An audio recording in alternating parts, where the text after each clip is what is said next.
Joe joined the Wild Cats in 2021 and has appeared in 8 games on the bullpen. This season, Joe has pitched in 8.1 innings, striking out 11. In his time at BCU, he has been a crucial part of Student-Athlete Advisory Committee, the SAC, serving as Vice President this year. Joe is currently majoring in interdisciplinary studies.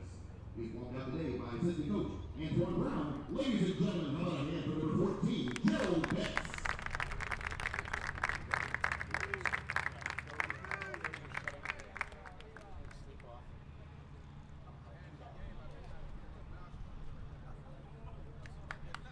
Our next senior, number 19, Louis Lipscott. The right-handed pitcher from Dublin, Ohio. Louis joined the Wild Cats in 2022 and appeared in 26 games. Appeared primarily as a starter, Lipscott has pitched in 118.3 innings and striking out just under 100 at 98. Lipscott was named to the All-SWAC preseason first team ahead of this season.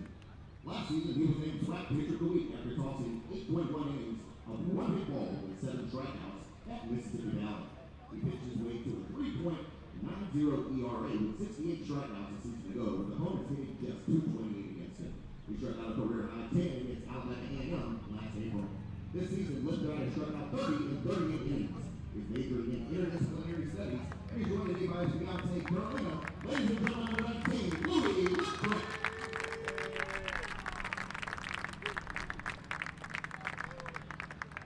Our next senior, number 20, Alex Mendez. Left-handed pitcher from Wellington, Florida. Alex joined the Wild Cats in 2019 and has appeared in 23 games. In his BCU career, he has pitched in 106 innings, totaling 4.16 ERA and 81 strikeouts. He has primarily worked as a starter in his first 2 years with the program, earning MEAC honors in 2020 as breakout pitcher of the year. That season, he pitched a career high 8 innings for his attempt to make it safe with career high 10 strikeouts. He returned from Tommy John surgery in 2022, appearing in 10 games, including crossing a flawless inning of relief and nationally ranked LSU in the strikeout.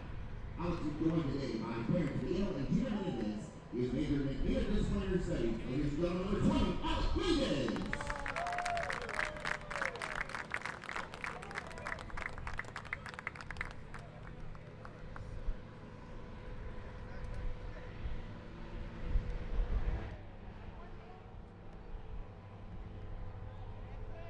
Our next senior, number 13, Ryan Torres.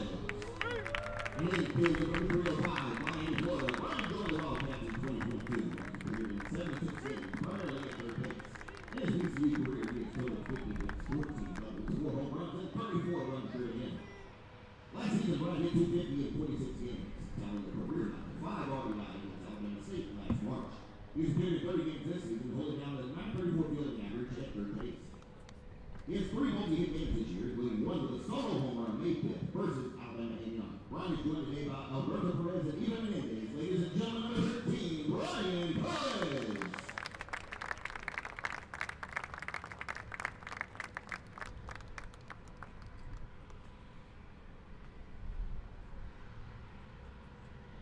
Our next senior, number 9, Malik Stevens. Now playing from Willows, North Carolina, Malik joined the Wild Cats in 2022 and appeared in 92 games. In his time at BCU, Stevens has totaled 60 hits, 19 runs, 3 triples, 7 homers, and 49 runs driven in. In 2022, Stevens played and started in 4 games at any other Wildcat, driving in a team high 38 runs, while going on to score 33 runs of his own. On May 15, 2022, Stevens tied the BCU program record with 7 RBI in a game against Alabama A&M. He also finished 4 minutes racking steals in 27 last season. On March 7th of this year, Malik finished 2 for 4 with 3 runs scored and a pair of triples. Malik is joined today by his parents, Mike and Jennifer Stevens. He is majoring in business administration. Number 9, Malik Stevens.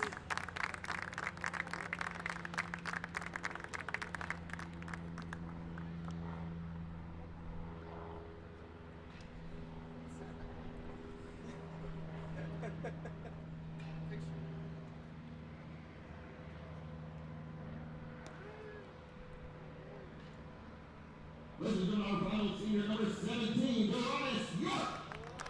A right-handed pitcher from Scottsdale, Georgia. Darius joined the Wild Cats in 2022 and completed 25 games out of 10. In his time at BCU, he has pitched 32 innings, striking out 19. In March of this season, Darius York pitched 3.1 innings against Stetson, allowing no runs and striking out 5. He also had scoreless outings this year against Florida and FIU. Right to join everybody's parents, students, and Sean York is given an interdisciplinary studies. Ladies and gentlemen, number 17, go Lance York.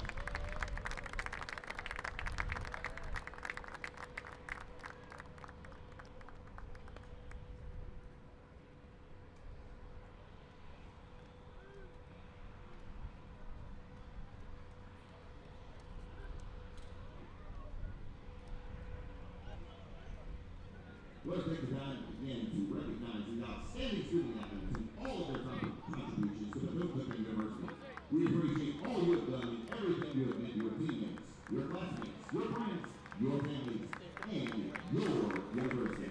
You will forever be a part of the Wildcat family. Thank you and congratulations to our seniors.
afternoon, ladies and gentlemen, players, coaches, loyal fans of both teams. Welcome to Jackie Robinson Ballpark for our final game of our three-game weekend series between the Jackson State University Tigers and your Bethune-Cookman University Wildcats.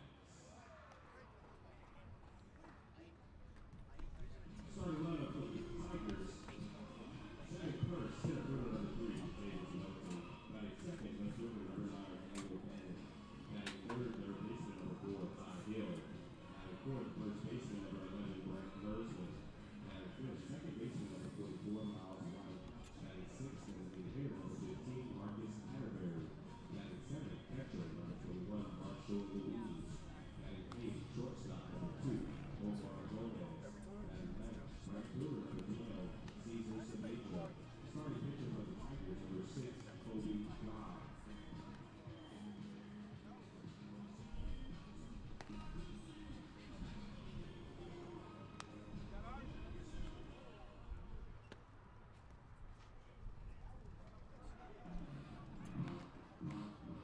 And now for your Bethune University Wildcats.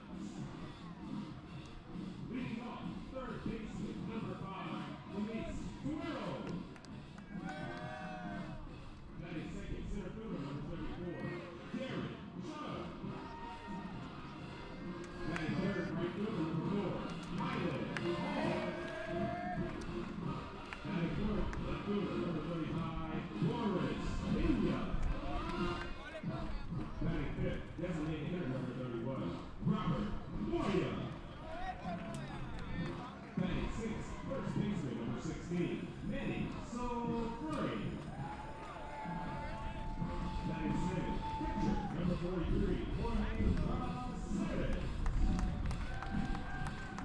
Batting eighth, second baseman, number 2, Colton Olafson. Batting ninth, shortstop, number 25, Jeremy Garcia. Starting pitcher for the Wildcats, number 46, Marcos Dan Paula.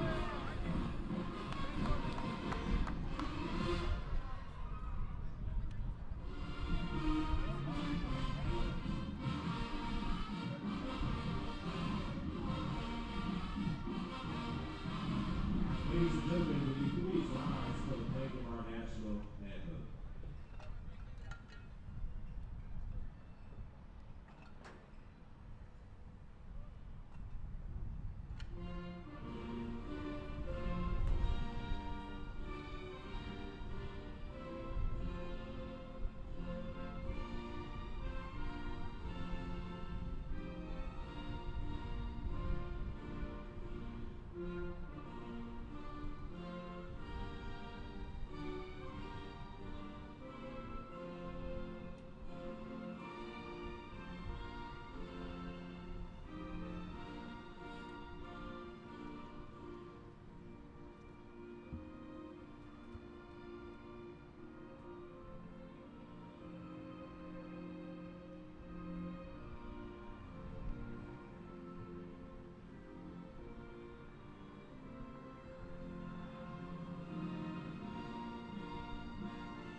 "53 games down in the regular season in 2023, and just one game to go. 9 more innings before the regular season is done and dusted." Hello and a very warm welcome. My name is Michael DeVillo. Happy to have your company. Bryce Wojnowski along for the ride with me one more time from Jackie Robinson Ballpark. Bryce, the number 2 seed, locked up in dramatic fashion last night on the Robert Moya walk-off homer. Today, it's a chance to settle in, relax, celebrate the seniors on Senior Day, and enjoy some good baseball for one last time. Yeah, Mike, the getaway day of all getaway days here on a Sunday. A meaningless game for not just the Wildcats, but for Jackson State. But you probably wouldn't know that by looking at the BCU lineup, at least with the starters today. We've got all the regulars in from last night. and then George Braceras switching out in that catcher role for Irvin Escobar. But for Jonathan Hernandez, you know, you're going to keep things light, but you're going to play your game. You're going to try to keep momentum at the plate, obviously riding a big momentum wave after last night. And Marcos Gamboa on the mound, it's going to be a big day for him to really kind of solidify himself as a critical piece going into the tournament next week. So there's still plenty of interest in this game here on I almost said Sunday, on Saturday. You already did say Sunday in your intro. It feels like a Sunday. It's so weird. I was telling my dad last night after the game, it feels like it should be Saturday. Tomorrow's going to be Sunday because it's the middle game of the series. But I don't know. We do things differently here in the Southwestern Athletic Conference down at the end of the season. The Jackson State lineup looks like this. Jatavius Melton plays center field and leads off. Daniel Bannon plays left and bats second. Third baseman Ty Hill bats third. First baseman Brett Mersman bats fourth. Miles White, the second baseman, batting sixth. Marcus Atterbury, the designated hitter, batting seventh. Batting eighth, Marshall Louise catching, batting ninth. Omar Gomez at shortstop. And on the mound for the Jackson State Tigers. I don't think we got a starting pitcher from them, or at least I didn't write it down. Colby Guy is starting for Jackson State. For Bethune-Cookman, Luis Tuero plays third base and leads off. Garrett Chun in center field batting second. Highland Hall bats third and right. Boris Pena is in left field batting fourth. Robert Moya, the designated hitter, batting fifth. Manny Sofrain at first base bats sixth. Jorge Prasaris batting sixth and catching, batting seventh, and catching, batting eighth. Colton Olison at second base and batting ninth, and shortstop Jeremy Garcia. The Wildcats honored 6 seniors before the game tonight. If you joined us early, you caught that ceremony. Gerald Best, Luis Lipthrat, Alec Mendez, Brian Perez, Marique Stevens, and Darius York. Unfortunately, none of those feature in the starting lineup. We probably will see all of them at some point throughout the game. Marcus Gamboa, the starting pitcher for Bethune-Cookman today, comes into the game with a .457 ERA, 8 appearances in 3 starts, 1-1 the record, 21 2/3 innings pitched. He's given up 14 runs on 23 hits, 11 earned, striking out 20 and walking 12. Opponents batting .274 against him. Here's Jatavius Melton leading it off for Jackson State.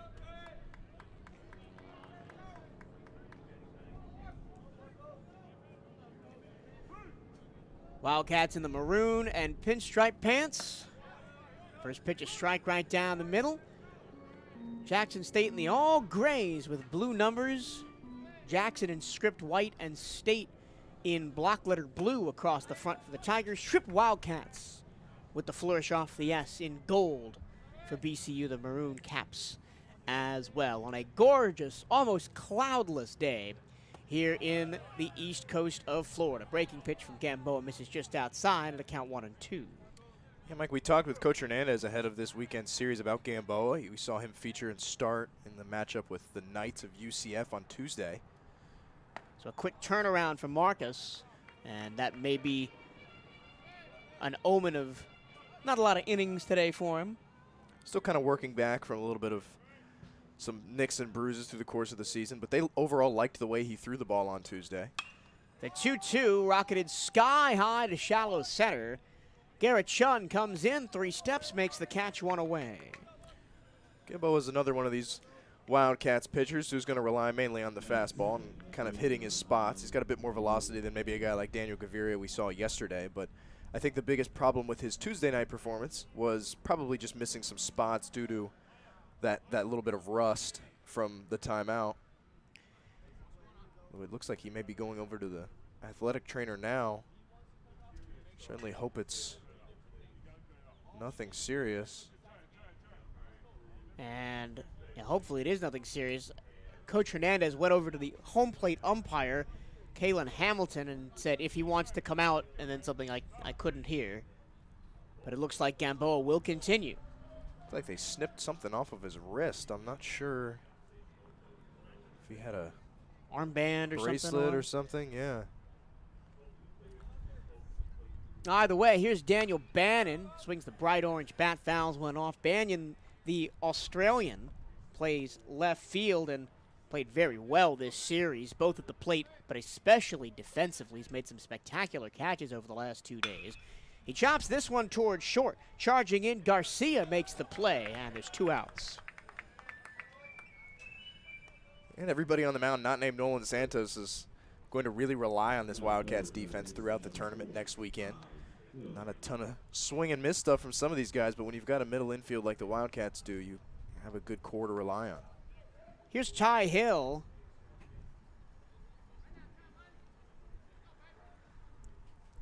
First pitch to him. Fastball outside corner, fouled away. Ty is a finalist for the Ferris Trophy as the top college baseball player in the state of Mississippi. Currently ranking 4th in the SWAC and 30th in the nation in batting average at .401. 8th in the country in on-base percentage at .530. But he has been held in check in this series for the most part. Reached base 2 out of 3 times yesterday, was 0 for 1 with 2 walks, and then on Friday was 0 for 3 with 3 strikeouts. So the top bat in the lineup effectively neutralized for the most part by Wildcat pitching. Here's the 1-2. Try to get him to chase low and away, 2-2.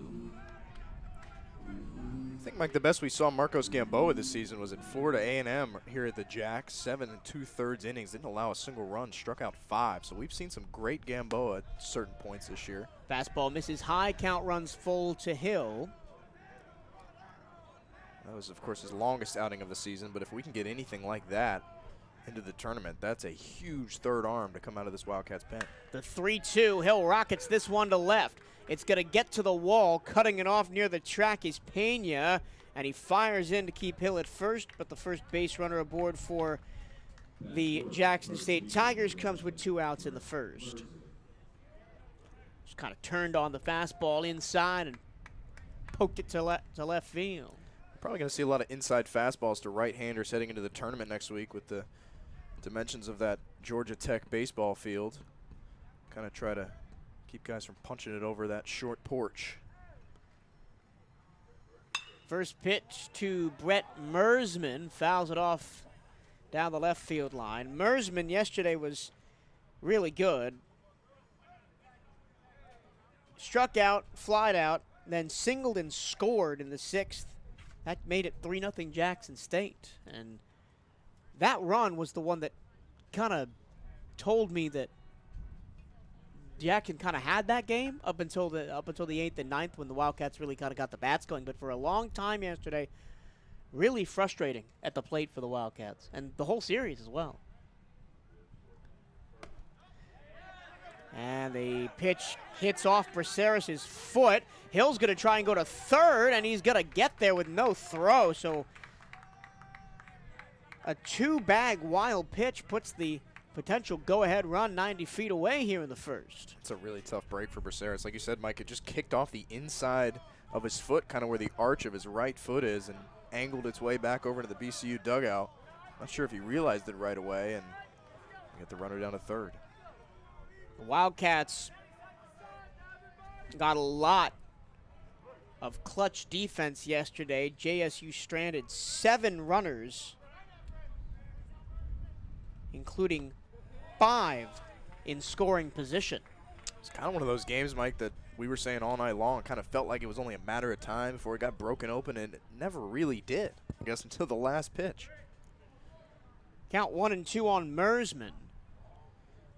Here's the pitch. Breaking ball outside corner, no call. And it's 2-2. After 2 quick outs, I'm sure Gamboa would like to get off the field in short order here. Give the ball to his opposite number and let the offense go to work. Here's the 2-2. Breaking ball, chopped towards first. Tough play for Sofrani, can't make it. It skips past his diving glove into right field, and that's a run for Jackson State. So for the first time in this series, Jackson State scores in the top of the first, and it's 1-0 Tigers off of 2 consecutive base hits.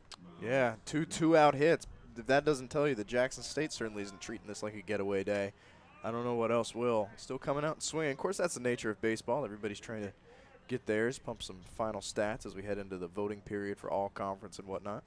Here's Miles White. Didn't play yesterday. Came off the bench to play defense. Didn't have a plate appearance. He smacks this one to left field. Moving over, a glove above his head. Pena makes the catch to end the inning. 1 run, 2 hits, 1 left. We go to the bottom of the first. Jackson State 1, Wildcats coming to bat. You're listening to Bethune-Cookman University Baseball on the Cat-Eye Network.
To the bottom of the first we go. Jackson State with a 1-0 lead. Luis Tuero will stand in first for the Wildcats to face their pitcher, Colby Guy. If you remember, he was at second base yesterday.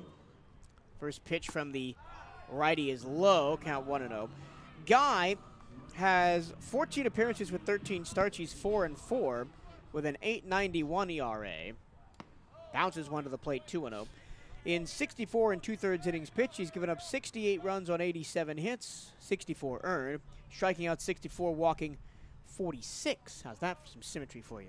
The 2-0, laced into left field. There's a base hit. So 2 games in a row, lead-off hit in the bottom of the first for Tuero, and there's a man aboard with nobody out. I think what we're going to see a lot of heading into the tournament is the one big question is how are the Wildcats going to perform with runners on base? We saw it even last night. Of course, it ends up in their favor, but we've seen a lot of games this year where it's been just really, really frustrating, leaving upwards of double digits on base. We did it again last night, left 10 on base. You know as well as I do, that cannot happen. If Moya doesn't hit that home run at the end of the game, we would have left 12 on base. It's been rough. I think that's your biggest question mark going into Atlanta next week. Here's Garrett Chun. Takes a pitch way outside for ball number 1 after a check over to first. Chun, a 309 hitter. 46 runs on 55 hits, no homers, 16 RBIs. 15 doubles, though, which is tied for second on the team.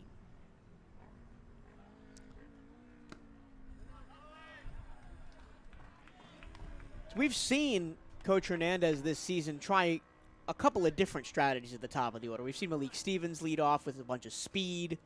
We've seen now Luis Tuero lead off. He's not as fast, but is a more solid bat at the top of the order. Will get you more hits and walks leading off, and it's that trade-off. Do you want a guy that's going to get on, steal bases, move into scoring position, or somebody's going to get on more frequently? It's interesting to watch that kind of trend in Major League Baseball. A lot of times you're seeing your best hitter at that leadoff spot or the number 2 spot rather than a guy who gets on base. The 3-0 right down the middle, strike 1. I think Tuero probably figures to be your leadoff guy heading into the tournament. I mean, we've even seen Colton Olison up there, but clearly the Wildcats are trying to prioritize putting runners on for that deep middle of the order. Strike 2 outside corner. Chun was ready to toss his bat and head over the first. As we've seen from this umpiring crew both days of this series, the strike zone can be a little wide on the outside corner. Here's the 3-2. Fouled away, we'll do it again. Our umpires today, behind the plate, Kalen Hamilton, at first base, Lance Barnes, and at third base, Darrell Cooper, who was the home plate umpire last night. Talking to some of the Jackson State people before the game learned that their head coach was not very happy with the way Cooper called the game from behind the plate. Chun fights off another 3-2 pitch. We'll do it again. I don't think anybody was really happy with the umpiring crew last night. We saw Coach Hernandez come out on a couple of occasions to argue calls. I'd like to think that he was, at the very least, consistent on the night. I don't think it's easy for us to say. I guess it worked out in the favor of the Wildcats, but didn't necessarily seem like either one side or the other was more peeved about it. There's finally ball 4 as Best misses his spot. 2 on, nobody out. Of course, Garrett Chun was the guy who started the rally in the 9th last night, and I believe he scored the first run of the game as well. Got to give credit to him for kind of sticking with it in a 9th inning that was really, really stale for BCU last night. Garrett Chun was terrific yesterday. 2 for 4 with a walk and 2 runs scored. As much pump as we'll give Moya, and well-deserved, none of that happens without getting on base and sticking with it. Here's Highland Hall, 2 on, nobody out. First pitch swinging chops it foul. We've harped on this all season long about the first pitch swinging, and especially, I know it's the first inning, you want to be aggressive, you want to get that run back, but a guy that's already been in 2 3-ball counts in a row and walked 1, maybe you want to give him a couple of pitches to see what he's going to do. It's another one of those things that can get frustrating if you look on the board and see no runs late in the game. Oh, this time he comes inside and taps Highland Hall on the shoulder, so a base hit, a walk, and a hit by pitch, and the bases are loaded with nobody out in the first. You'll probably see a scenario like this in the tournament. It's a good practice. You got to capitalize when you have golden opportunities like this. Here is Boris Pena, another guy that had a pretty good night. Was walked twice, had 2 base hits. So he's actually 2 for 3 with 2 walks last night and 2 runs scored for Boris Pena. Saw some nice base hitting from him, especially late in that game. He had that little flare out into right field that kept things moving on the base paths. Didn't necessarily need his run to tilt that score yesterday, but It was nice to have. it was looks better on the final scoreboard. Omar Johnson, the head coach for Jackson State, walks out to talk to his pitcher. It's been a shaky start for Colby Guy, but he's gonna nobody warming up in the bullpen yet. It would be very early for a pitching change. Johnson been at Jackson State since 2007, has never had a losing record. That's going to continue again this year as they're sitting at 27-23 with a game to go. And of course, the Wildcats hunting win number 30 on the season. Haven't reached that total since 2017. That's the year they made the finals of the Gainesville Regional and took the Gators to a bracket reset. Almost had it. Their first super regional appearance in school history. Wildcats would love to make that the second appearance this year. First pitch is low to Pena. This is way thinking ahead. But, you know, if we do end up winning the SWAC, making a regional, we're either going to head to Tallahassee or Gainesville or Miami. It's going to be one of those 3 places, but probably Gainesville to face the number 3 ranked Gators. Wildcats have been up there 3 times in the last 2 seasons. Certainly no strangers to the ballpark. They led Florida in the very first inning on the Robert Moya solo shot about a month or so ago. Big cut and miss from Pena, the count 1-2. And we know with the way the SWAC schedule, or standings rather, have kind of sorted out, the Wildcats are in really good position to make a run at this thing next week. Saw how on you perform of the day, the 1-2 outside 2-2.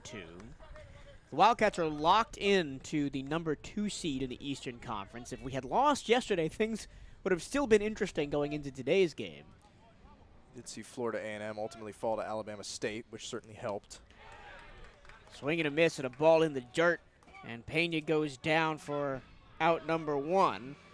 And, well, here he is, Robert Moya, home run hero last night. With the Wildcats down 3-2, hammered a 3-run homer over the old-time scoreboard in left. The hammer and Hialeah. Not sure where that came from, but I think it was a good one, Mike. I think that one plays, but that probably the furthest home run we've seen this year. It was the second one we've seen over that scoreboard. And he is swinging for the fences again with the bases loaded and nobody out. Whiffs on the first one, 0-1. That's really the only way he plays. I think he's got to be careful when we go into tournament time. This right here is an opportunity where you can't leave runs on the board swinging for the fences like that. You have to take what the defense gives you. He swings and misses again, and it's quickly 0-2. We of course, with last night, we see both sides of it. He was it 2 double plays? 2 double plays, a strikeout, and a home run. So we got the Robert Moya experience last night. 3 true outcome baseball, basically in its purest form with Robert Moya. When it works out in your favor, it's great, but it can be frustrating to watch a little bit. He does do a good job of working the walk, which is good for a guy with his kind of strategy at the plate. He leads the Wildcats in that category. He's behind in the count 1-2. Here's the pitch from Guy. Check swing. Strike 3. Called.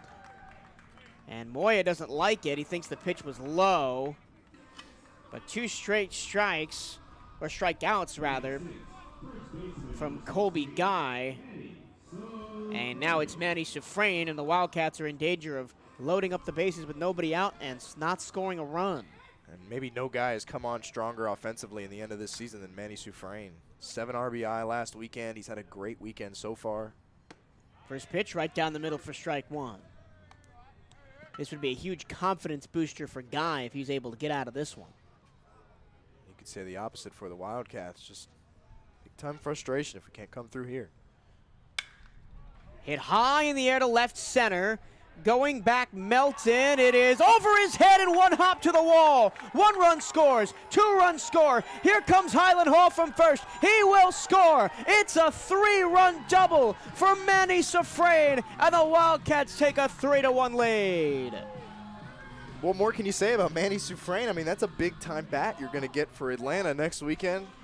Kind of erasing 2 previous outs here from the Wildcats, and you look back at this inning and you capitalize on your opportunity. This is a guy that very well could be, and at this point looks to be, your starting first baseman entering next week. He's been outstanding. He has played his way into the starting roster when we didn't really see hide nor tail of him for most of the season. He was sitting behind Moya at first. Adds a different depth to an already really deep middle of the lineup. You're talking about going 6 deep, even further. First pitch swinging down the right field line and foul, just foul from George Braceras. Braceras is another guy too. The tandem of Hiv and Escobar have been excellent at the plate. I mean, this is a deep Wildcats lineup. I think the only guy right now who's really kind of been struggling a bit is Jeremy Garcia. Hopefully he can build a little bit of confidence today. You can see that with 8 batters, excuse me, on the Wildcats roster hitting 300 or better. Just not the same offensive team that we saw a year ago. And still they finished a game away from the championship game in the SWAC last year. 0-1. Missed outside, 1-1. 3 runs already in. Tuero singled. Chun walked, and Highland Hall was hit by a pitch. Pena struck out, Moya struck out, then Manny Suffrain hit a 2-run double to deep left center field. Big cut and miss from Braceras in the count 1-2. Those are the 3 runs for the Wildcats, and this looks like it's shaping up rather to be the opposite of the first 2 games of this series. Similarly, how we saw the first game of this series start, Wildcats looked hot with the bats to start and really just cruise control from there. Ground ball to short, backhanded by Gomez, throws to third, and Suffrain is safe, so the inning continues. Probably see that one marked as a hit. Nearly an impossible play, throwing all the way across the infield to make the play at first. So probably the smart play to try to go to third there, but a little bit unlucky, and the inning will continue. It's not showing up as a hit on the scoreboard. Let's see what the live stats say.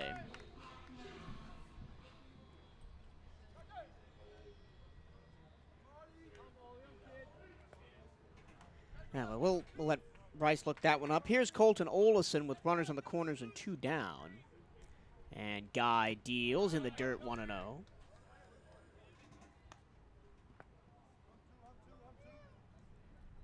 Ball's going to be ruled a fielder's choice. Fielder's choice. All right. Liner to third. Hill throws to second. And that's the end of the inning. 3 runs, 2 hits, 2 left, and we head to the second inning of play. 3-1 BCU over Jackson State. You're listening to BCU Baseball on the Cat Eye Network.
To the second inning of play we go on this finale of the regular season on a Saturday afternoon at the Jack. Marcus Atterbury leads off for Jackson State, down 3-1 now after the 3-1 bottom of the first for the Wildcats. Marcus Gamboa back out on the mound. First pitch from Gamboa outside, 1-0. Atterbury, a .319 hitter, 32 runs on 36 hits, 5 homers, 29 RBI. Check swing, did he go? No. 2-0. Be interesting to see what kind of length we get from Gamboa here. I figure he may be a little bit longer leash, trying to stretch him out for the tournament. There's a strike on the inside corner at the knees. But then again, we expect to see some of the seniors, Luis Liptrad, Alec Mendez, Gerald Bess, on the mound today. Hit high in the air to left field and deep, going back to the track, and Pena makes the catch and rubs under the wall at the end of it. For a guy who's just started playing left field at the collegiate level this season, Boris Pena's got a really good jump on the ball. He's got really good instincts. Makes that one look pretty easy just because he tracked it off the bat very well and kind of just jogs over and makes the play. Second straight put out across the inning break for Boris Pena. Used to seeing him at first base earlier this season. And then a spot of catching last year. First pitch inside and hits Marshall Louise. So base runner for Jackson State. Second hit batsman of the day. Guy hit one, and now Gamboa's hit one. Now Omar Gomez, the shortstop. Gomez batting .256. 17 runs on 21 hits, 1 homer, 10 RBIs. First pitch, a ball outside. You can definitely tell that Kalen Hamilton's strike zone is a little bit tighter than the other two on this crew from the past 2 days. Sure he heard from the Jackson State staff and very possibly the Wildcat staff too in the pregame meeting at the home plate. Trying to tighten it up a little bit. The 1-0 outside, 2-0. That one didn't miss by much. Of course, it's always tough up here to kind of really tell, especially since we're on an offset angle a little bit. I know they took specific issue with a couple of pitches in the Moya at bat last night. I didn't think anything was particularly egregious from up here, but again, it's hard to really give an answer. The 2-0 outside, Braceras has to scramble to keep it from the backstop, 3-0. And this is the second time this game that Gamboa has worked into a 3-0 count. Brett Mersman, the other one, and he has the RBI in the last inning.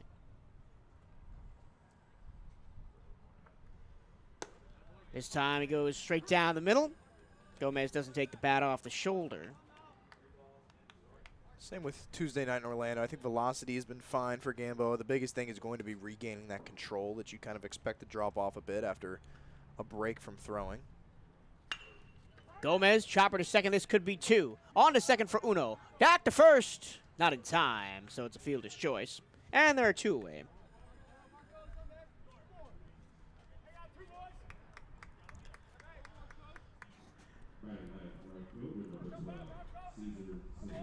Nine-hole hitter Cesar Saavedra. We've seen him bounce around the order today.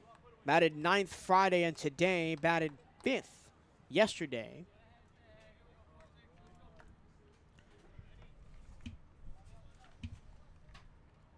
Had a pretty good game yesterday. A double, a single, and a walk. So 3 for 4.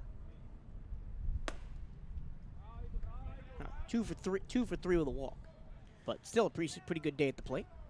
This Jackson State team is not your traditional 4 seed. I don't think anybody would really love to sign up to see them next week, but they're going to be on our side of the bracket, so very, very likely we will be seeing them again. And that's another reason today's game is important. Getting the sweep in the final series of the regular season before a team that you are more than likely going to see in the playoffs. It's important for momentum. It's important for confidence, knowing that you can come out and beat these guys, especially after Jackson State beat us 2 out of 3 up in Mississippi earlier this season. Here's the pitch. Breaking ball hit off the end of the bat, foul, count 1-2. This Jackson State team I also think is a great example of kind of the gap between the East and the West here in the SWAC. This is a Jackson State team that very well would have a shot at winning the West or taking anybody over there. deep. This is a solid ball club. Swinging a throw back to first. Gomez dives back in safely. Jackson State has played a couple of teams out of the West in the non-conference. One of the quirks of the SWAC scheduling is that you don't play the opposite division in the regular season, so the only way to see them before tournament time is scheduling non-conference games. They lost to Southern 5-4, beat Prairie View 8-3, beat Prairie View again 5-4, beat Grambling 12-11. This one hit in the air foul, beat Pine Bluff 8-6, beat Alcorn 13-1 and 19-7 and 17-5 in a 3-game series. And that's all of it. So they are 6-1 against the West this year in the non-conference. The East is just a juggernaut. It's kind of like I feel like the AL East in Major League Baseball this year. It's just everyone up and down, even last places. Whoever ends up down there is a team you really aren't thrilled about having to face. Even a team like the Orioles, right? You know, put them in the AL Central or NL Central, and they probably are one of the top teams in that division, but yet they got to contend with the Rays, the Red Sox, the Yankees, and the Blue Jays on a night-to-night basis. Count is 2-2 on Saavedra. Here's the pitch. Runner goes. It doesn't matter because it's strike 3 called on the inside corner as Saavedra watches it go by. No runs, no hits, one left. We go to the bottom of the second inning, 3-1 Wildcats. This is BCU Baseball on the Cat Eye Network.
Shortstop, number 25, Jeremy Garcia. To the bottom of the second we go. Wildcats with a 3-1 lead here in the season finale against Jackson State.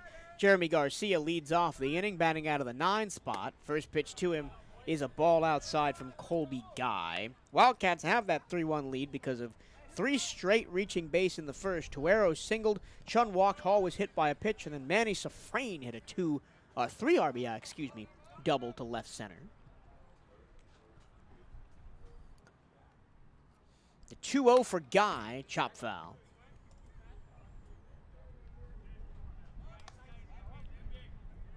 Guy already up to 30 pitches on the day in inning number 2.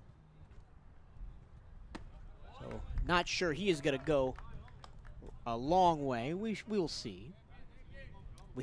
There are starters in this league that have been known to go a long way into games. Popped high in the air and foul on the count 3-2. Tough to imagine burning anybody too much in a game of this kind of magnitude.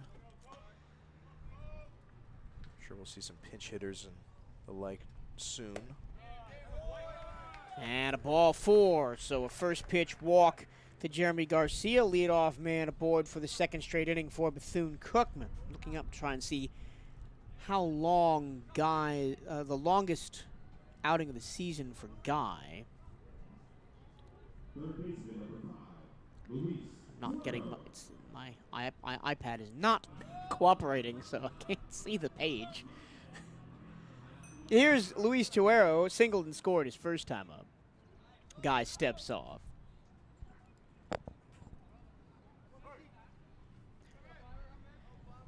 Tuero, 343 hitter, 34 runs on 60 hits, no homers, 22 RBI. So I incorrectly stated last inning that Tuero had a home run. I thought he had at least one this year, but Missed a few games, a little nicked up midway through the season, kind of around that long road trip. You can say that about most guys on this team. Fastball low, and the count 2-0. Everybody's a little banged up on this Wildcats team, but overall, I think you have to be pretty happy with the health as presently constituted. Not really missing any major pieces. Strike right down the middle. Count 2-1.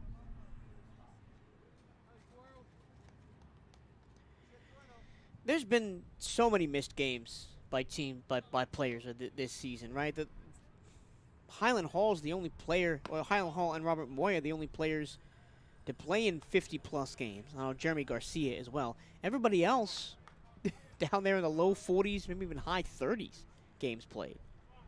Everybody, credit to those 3 guys, though, especially Jeremy Garcia, been out there in the field. Outside, ball 3 as Luis Tuero does a little dance at the plate. Says, no, no, no.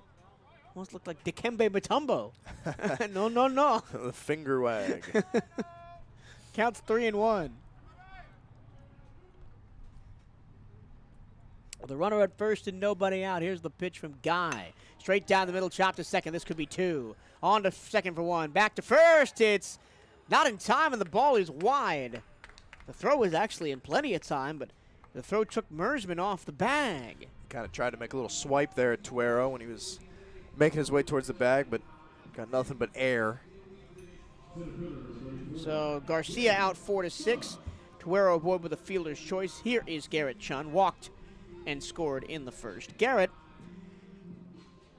309 hitter, 46 runs on 55 hits, no homers, 16 RBIs. Part of the setup tandem at the top of the order. Rips this one to right, but the ever-present Bannon makes the catch. They're 2 away.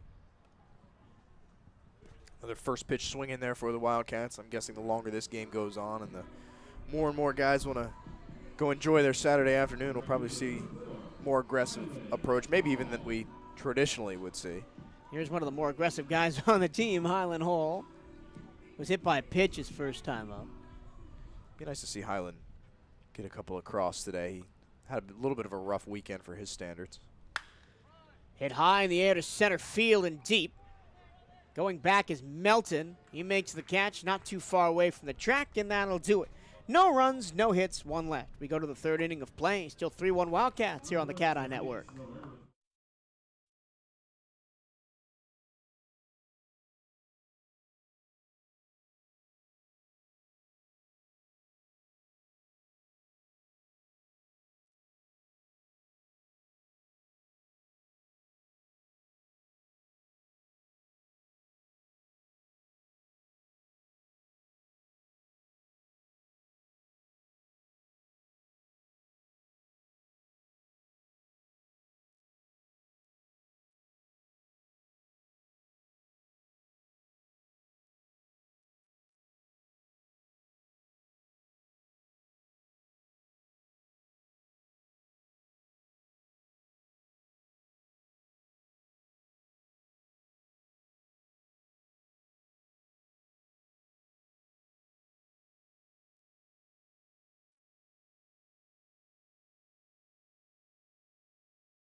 Top of the order for Jackson State to lead off the top of the 3rd.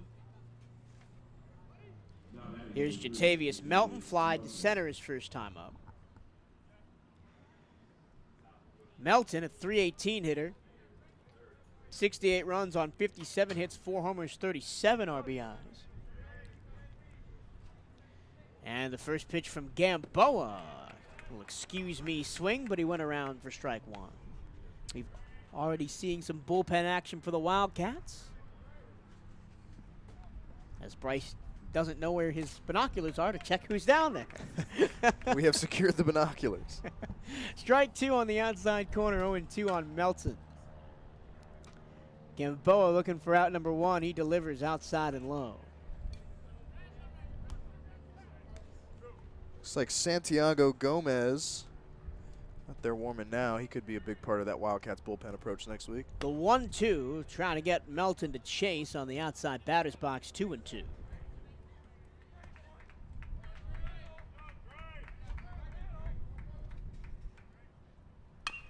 Melton, chopper to third. This will be a tough play for Tuero, and he can't make the play.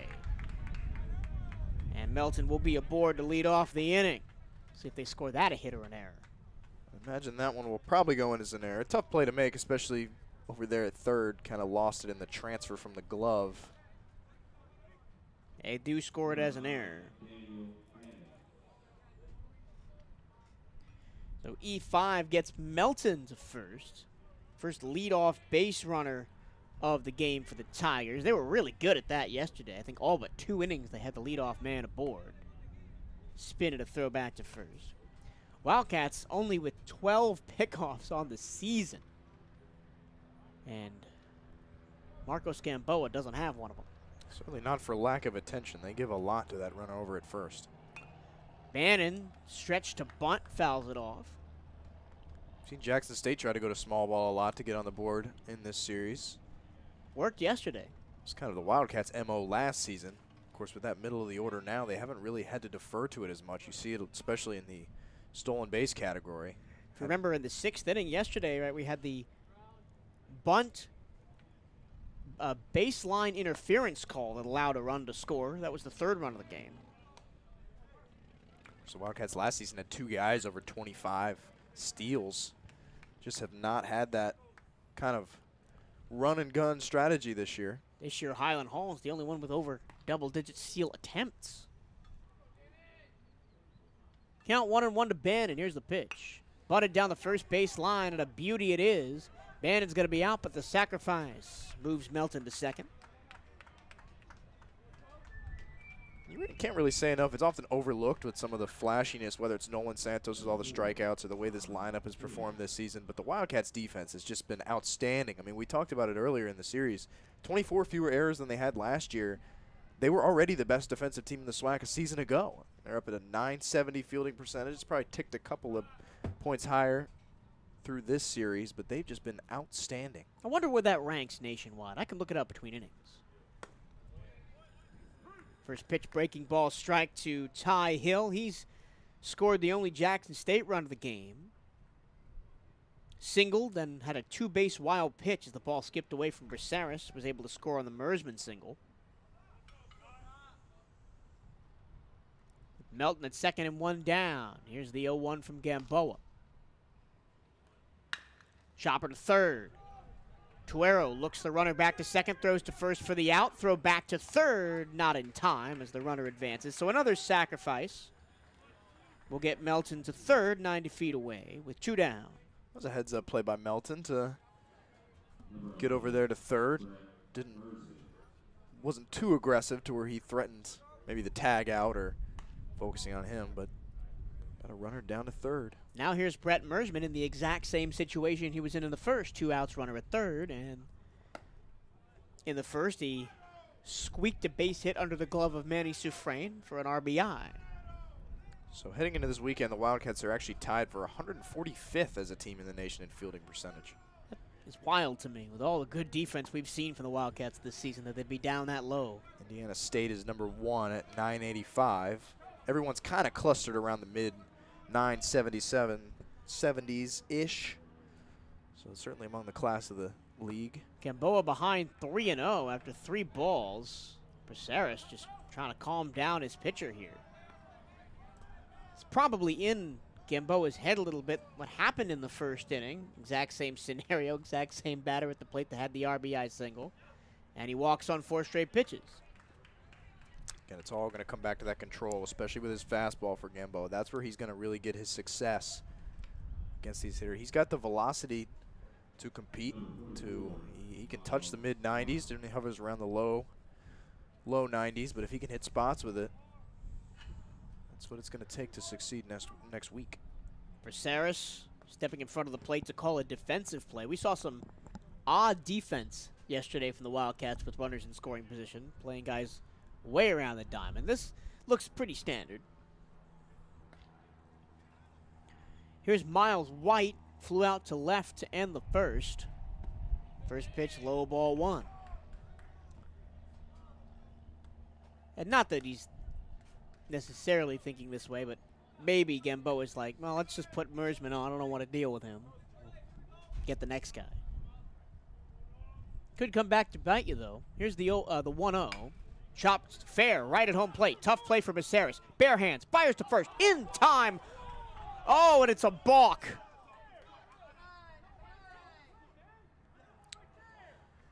Johnny Hernandez is livid with that call.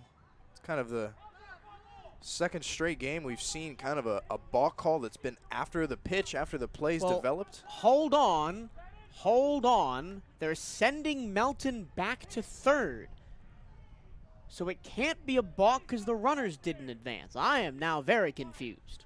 We get that a lot here. It kind of looked like the second base official kind of waved his arms, kind of almost calling off whatever call was made. Maybe they called it a foul ball.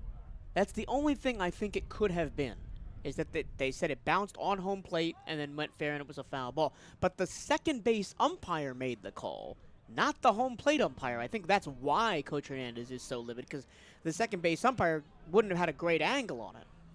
That would make sense, kind of based on what we saw Coach Hernandez argue immediately, kind of saying, you know, it's right there, trying to show him in the dirt where the ball is bouncing. We've seen throughout the course of this season, particularly in the last couple weekends, some interesting developments with calls like that, balls bouncing kind of on the chalk or right in front of the plate. And some of these umps kind of not sure what to do with it. But like you said, Mike, it is definitely strange that the second base official is the one who makes that call.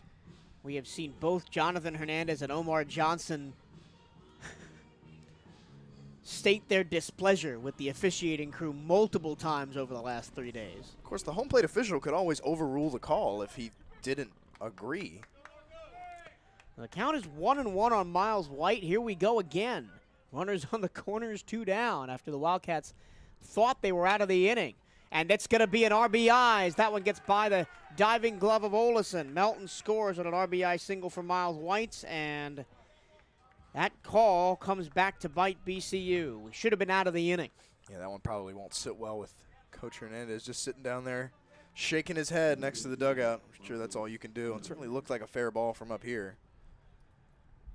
But with 2 away, it's still on Gamboa to finish it out. Now here's Atterbury, fly to left his first time up. With first and second, 2 men down, 1 already in the inning. The score is 3-2. Wildcats now lead. We talked before the game and kind of decided this may be the highest scoring one of the season, or the series, because both teams at the back end of both their starting rotation and the bullpen. The 0-1, breaking ball just misses outside 0-2, or 1-1, excuse me.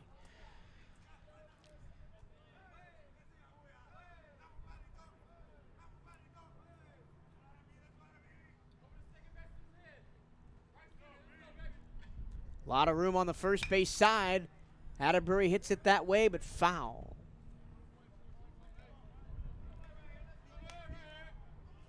Wildcats are headed up to Atlanta for the Southwestern Athletic Conference Baseball Tournament. You can follow all the action live on the Cat Eye Network, audio only on the stream. Or if you're driving around town, you got a radio here in Daytona Beach, you can tune into 1380 WELE The Cat. All the games will be there as well, with myself and Bryce on commentary. Chop foul, count holds 1-2 on Atterbury. Can always sync that broadcast up with the SWAC's video feed and get your hometown call while you watch the Wildcats. That game's also going to be on YouTube, but I promise you'll get a better call here. Or at least a slightly more biased one. Once again, Gamboa sets for the 1-2. Here's the pitch. Swing and a miss. Atterbury goes down on strikes.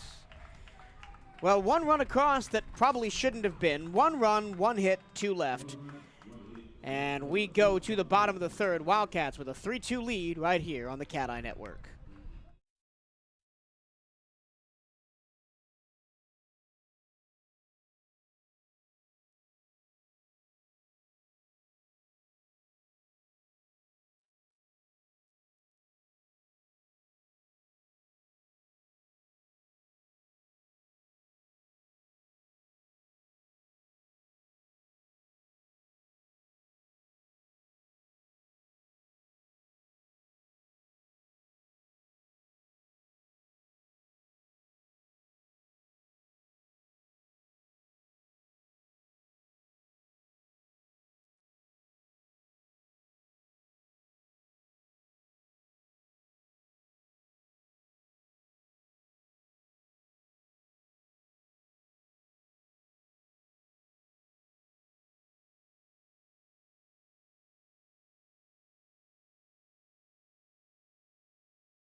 To the bottom of the third we go. Wildcats with a 3-2 lead. Boris Pena leads off the inning, struck out his first time up.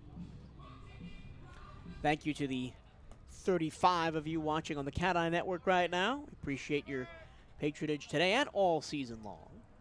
Whether you're a fan of Bethune-Cookman, Jackson State, or just baseball. I know watching a lot of YouTube sports streams of all sorts, I see a lot of the same names bouncing around the chats. Pitch, strike, 1-1 the count.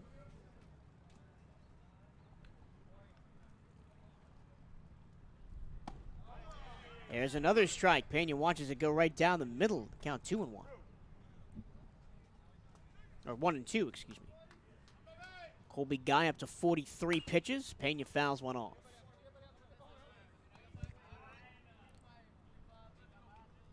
Brian Perez is over in the bullpen area, kind of getting loose. He'll probably be a defensive replacement or a pinch hitter sooner rather than later, seeing as this is senior day.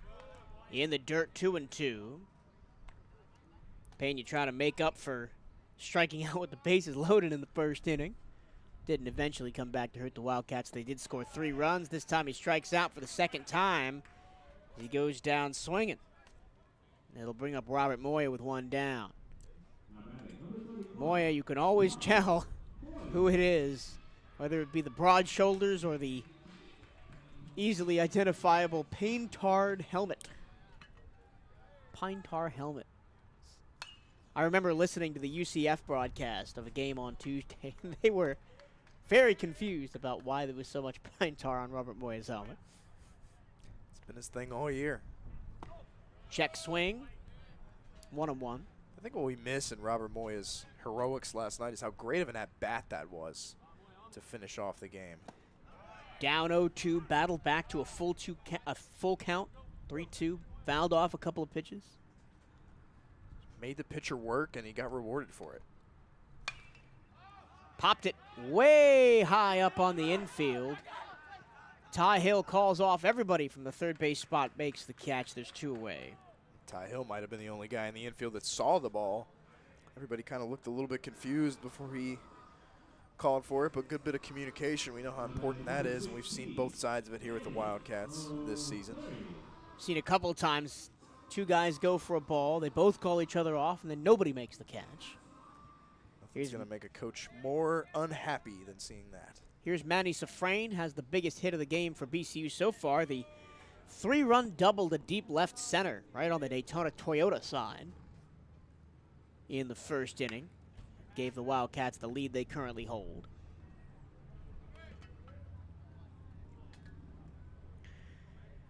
Six seniors celebrated before the game today. Gerald Best, Luis Lipvat, Alec Mendez, Brian Perez, Malik Stevens, and Darius York. Would not be surprised if we saw all 6 of those names in the game at some point. A bunch of other guys classified as seniors if you check our roster online or anywhere you end up finding it, but they still got some eligibility left. Bounce to the plate, 3-1, the count on Manny Safrain. We keep harping on, really has played his way into the starting roster the last 3 weeks.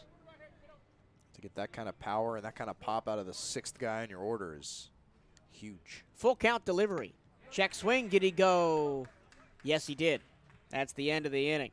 No runs, no hits, none left. 1-2-3 go the Wildcats. We go to the 4th inning. 3-2 BCU over Jackson State right here on the Cat Eye Network.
First pitching change of the day of many, we think. Santiago Gomez takes over on the mound for Bethune-Cookman.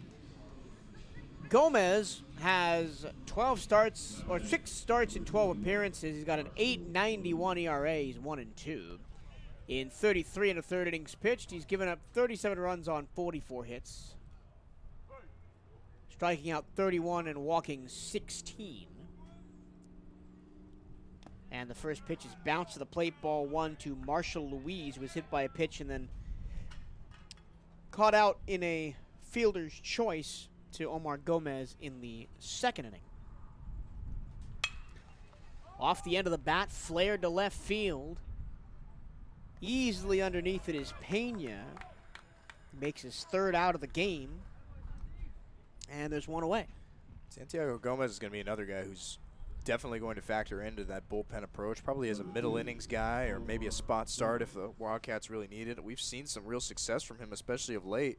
Alabama A&M back on the 6th. He went 7 innings, allowed 2 runs, struck out 9. Here's Omar Gomez, reached on a fielder's choice in the second. Was almost a double play, but the throw over to first was just a little bit late. First pitch down low for a ball. Low ball 2. Wind once again whipping in off the water, but more straight in from center today than in from right. Chop foul count, 2-1.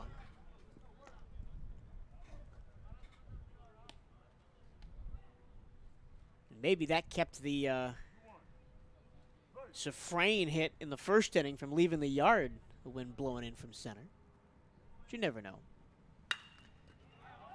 Rocket ground ball up the middle. There's a base hit for Gomez. Runner aboard for Jackson State. Already the 4th hit of the contest for the Tigers. Only had 6 total yesterday. To imagine we're probably looking at only 1 or 2 innings here for Gomez as well, kind of regardless of the outcome. Probably just trying to get a bunch of arms in that haven't featured this weekend, especially those that we might see featured next week. That was the plan with Gamboa, 2 innings regardless. First pitch to Cesar Saavedra is a strike. And the count 0-1. Struck out in the second inning, did Saavedra. That was the first of 2 strikeouts for Gamboa. His other victim was Marcus Atterbury to end the third. Breaking ball, catches the inside corner for strike 2. And that's a huge asset for Santiago Gomez, to see if he can go to that breaking ball and get results with it. Not a lot of pitchers in this league can do that. Especially not a lot of guys out of the bullpen where you see a lot of fastball placement pitchers. Upstairs and in, almost hit Saavedra as he dives out of the way, ends up with his backside on the ground.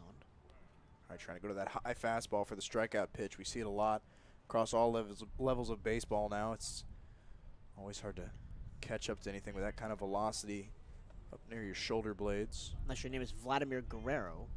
He frequently hit those high and inside pitches out of the yard.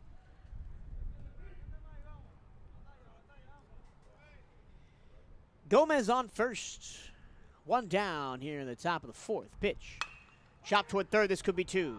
On to second. Uno. Back to first. Not in time. Saavedra beats it out by half a step, and there's another fielder's choice in this game. I think Tuero got eaten up a little bit by that ball again on the transfer from the glove to the hand. Kind of looked like he bobbled it just for maybe a half a second. Caused just enough delay to sneak in the runner over there at first on the fielder's choice. Already the 3rd fielder's choice, and all 3 of them have been missed double plays. So the defense for both sides not quite as sharp as it was yesterday. Here's top of the order with Jatavius Melton. First pitch upstairs, 1-0. Melton flied out to center of the first, reached on an error in the third, and then ended up scoring the 2nd run of the day for Jackson State. Here's the 1-0. Breaking ball hit towards third again. Another nice snag by Tuero. Looks across to first. Tough play for Sufrain, but he keeps his foot on the bag to end the inning. No runs, 1 hit, 1 left. We go to the bottom of the 4th. Still 3-2 Wildcats here on the Cat Eye Network.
Here's Braceras to lead off the bottom of the fourth for the Wildcats. Still in the lead 3-2 here on the final day of the regular season.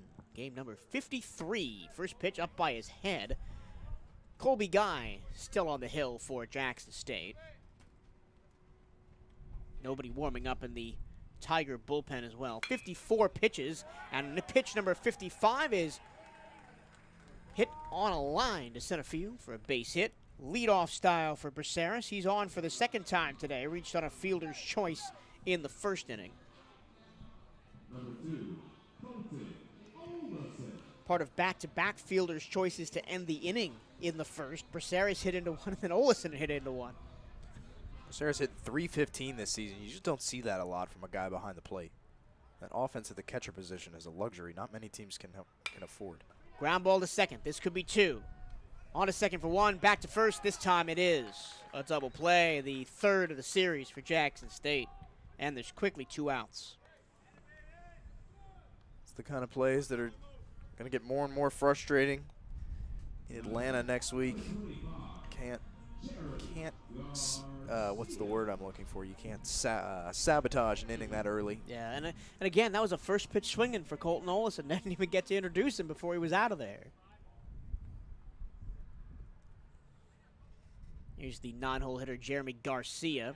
First pitch strike on the outside corner. Colby Guy just working the fastball, letting his defense do the work. Chop foul into the JSU bullpen. Guy reminds me a lot of Daniel Gaviria yesterday. Doesn't have a lot of velocity. Just tries to hit his spots, could induce soft contact, let the defense go to work behind him. And he's going to get another one off the end of the bat, and there's no close play at first base as Jeremy Garcia slips down. No runs, 1 hit, none left. We quickly go to the 5th inning of play here. Still 3-2 Wildcats on the Cat Eye Network.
Lots of defensive changes for Bethune-Cookman as we hit the 5th inning. We'll run through those in short order.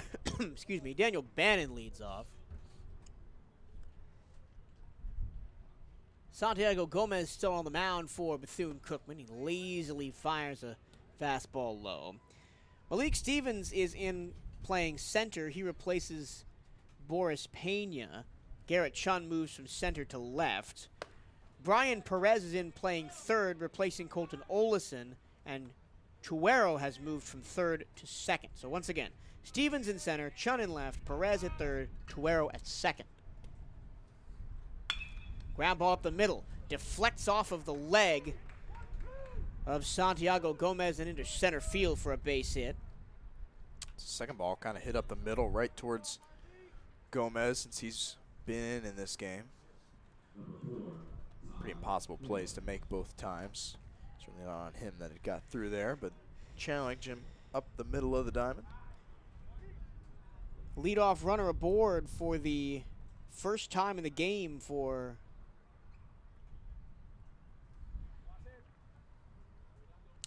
Jackson State.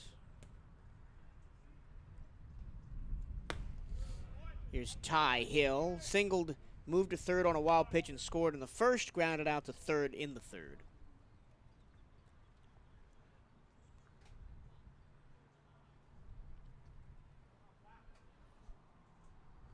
The 0-1, runner goes. Hill fouls it off.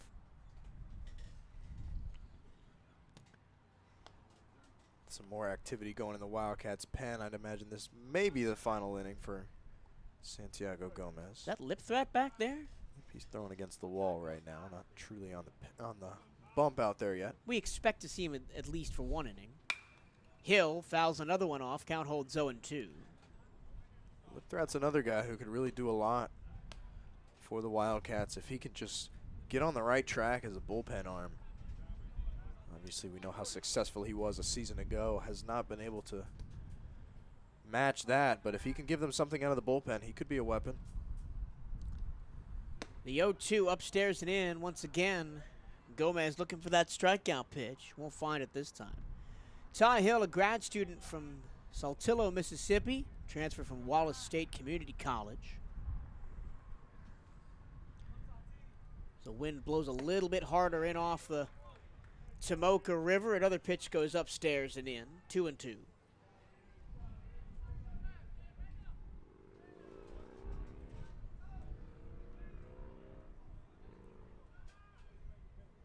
Again, a picture-perfect day here at the Jack for your Saturday afternoon. 2-2 the pitch. Hill fouls it off again. The count holds.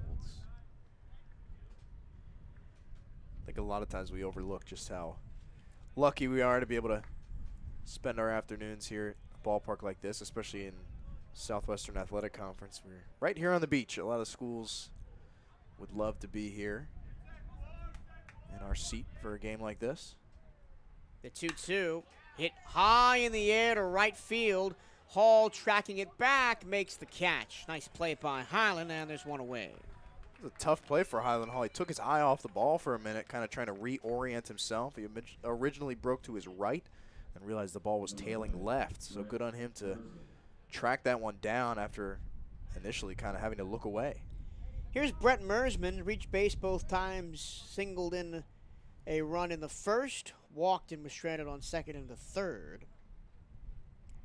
82 degrees today and almost cloudless skies. Ground ball. Oh, what a play! What a play by Soufrain to snag it out of the air. We talked about it over one of the breaks, Mike. This Wildcats team, there is no black hole on defense. There is no one spot or one guy that maybe you bury at a first base or maybe left field or somewhere where you kind of worry about their defensive production. Manny Soufrain is as good as they come in the SWAC defensively, and that's going to pay off when you can rely on that kind of play from your guys behind you every night on the mound. Bannon moves to second on the play. You could see Soufrain immediately look to try and get him out at second, but I think the middle infield was so shocked that Manny actually made that play that nobody moved to cover the bag. That pitch hits Miles White on the inside of the thigh, it looked like, and he will trot down to first. Probably a good thing, too. Runner very well may have scored from second on that. The ball got way away from Bracero. He's got unlucky twice now with those balls, just kind of deflecting at home plate and rolling about as far away as possible from him. Long way for it to roll with these backstops here at the Jack. Before next season, I want to go out there with a tape measure and actually measure how far it is from the home plate to the backstop. It is a mile away. Especially comparatively to some of the other SWAC ballparks or other parks in this state. It's all kinds of space back there. Yeah, there are both benefits and negatives to sharing a ballpark with a minor league baseball team like we do with the Tortugas. Benefits, obviously, the facilities are fantastic compared to some of the other college baseball facilities around at this level. But some of the negatives are the fence is really far away because it's a Major League fence, 400 to dead center, 317 to left, 325 to right. And then, of course, scheduling is always tough. We always have a lot of home games early in the season before the minor league season starts, and then a lot of road games late, because once the Tortugas start poking around here after spring training, we got to coordinate our schedule with them. It's obviously easier nowadays because the minor league schedule has gone to a week-on, week-off model instead of series. So we know every other weekend is going to be available here. At last, we get the first pitch to Atterbury, and that's a seeing eye signal to right. Coming around third and trying to score is Bannon, and the throw is not going to be in time, so it's a 3-3 ball game on a second RBI single of the ball game for the a third RBI single of the ball game for the Tigers, and the first one from Marcus Atterbury. Credit to the Tigers, not letting their foot off the gas. That's their, what is it, six hits today. Continuing to kind of put pressure on that Wildcats defense. Almost have as many as they had both Friday and yesterday. Yesterday, 8 hits. Friday, 6 hits for Jackson State. They've already matched Friday's total. Not necessarily the type of game you would expect to see on a Saturday season finale. Oh, this is exactly the type of game I thought we would see. Everybody's out there kind of going through the motions. Nothing's riding on this game standings-wise. Everybody knows where they're going and who they're not who they're playing. We'll talk about that in maybe next inning, but knows what time they're playing in the first round next week. So the schedule says they've got one more game to play, and they're going to go out there and play it. Here's the pitch. Breaking ball catches the outside corner, 0-2 to Marshall Louise. Louise was hit by a pitch in the second and popped out to center field in the fourth. Excuse me, popped out to left field in the fourth.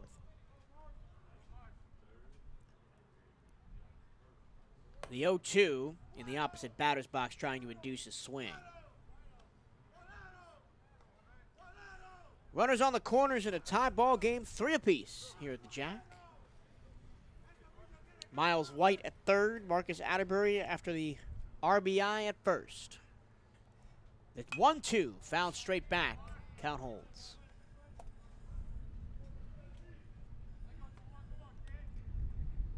Marshall Louise, a graduate student from Surrey, British Columbia. We've mentioned a couple of times this series that players from all over the world have made their way to Jackson, Mississippi to play ball for the Tigers. The 1-2. High in the air, foul left-hand side. That will make the seats.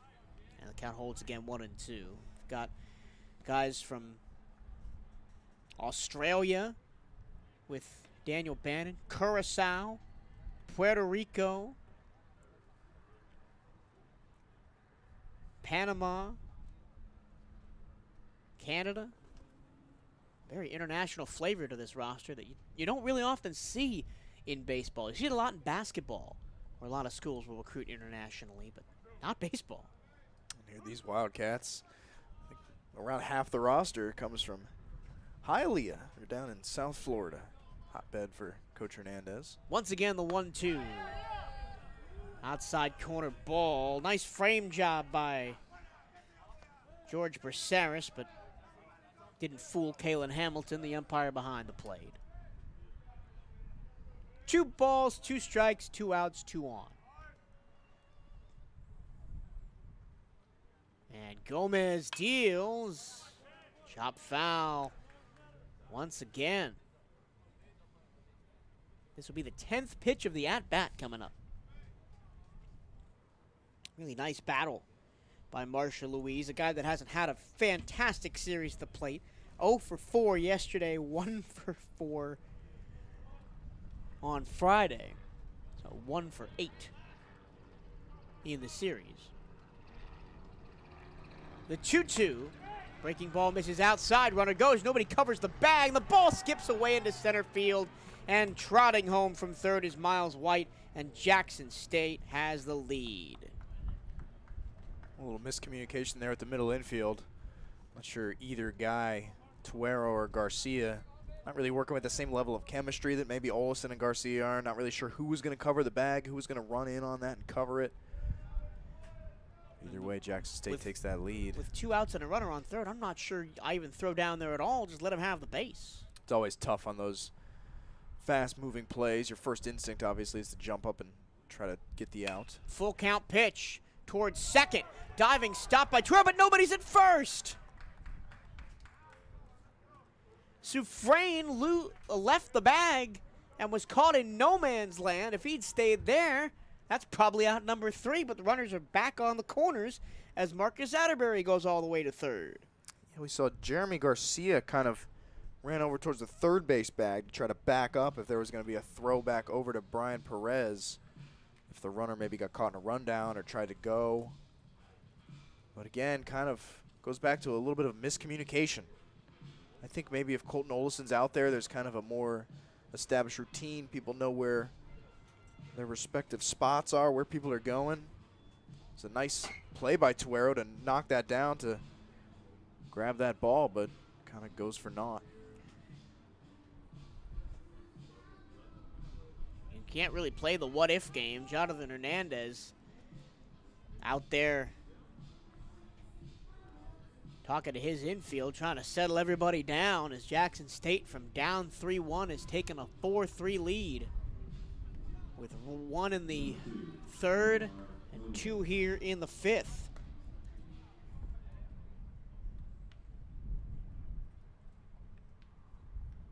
Two of the 3 runs for Jackson State today have been the result of errors. Jatavius Melton reached in the third on an error by Tuero at third base and eventually came around to score. And then Miles White was hit by a pitch, reached third on a single by Atterbury, and then walked home as attempted caught stealing, sailed into center field. Chopped towards third. Perez fields and fires and gets Almar Gomez to end the inning. 2 runs, 3 hits, 1 error, 2 left. And we go to the bottom of the 5th. Jackson State has taken a 4-3 lead over Bethune-Cookman right here on the Cat Eye Network.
To the bottom of the 5th we go. Wildcats for the second time in the game down a run.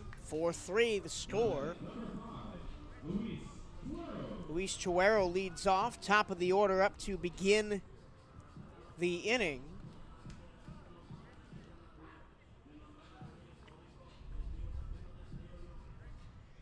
Tuero has been on base twice today. Singled in the first and scored, reached on a fielder's choice in the second. He's pretty much had Colby Guy's number. Guy, first pitch bounced to the plate. We were talking during the break, Bryce, about how this very much feels like Friday's game, where the Wildcats scored a couple runs in the first.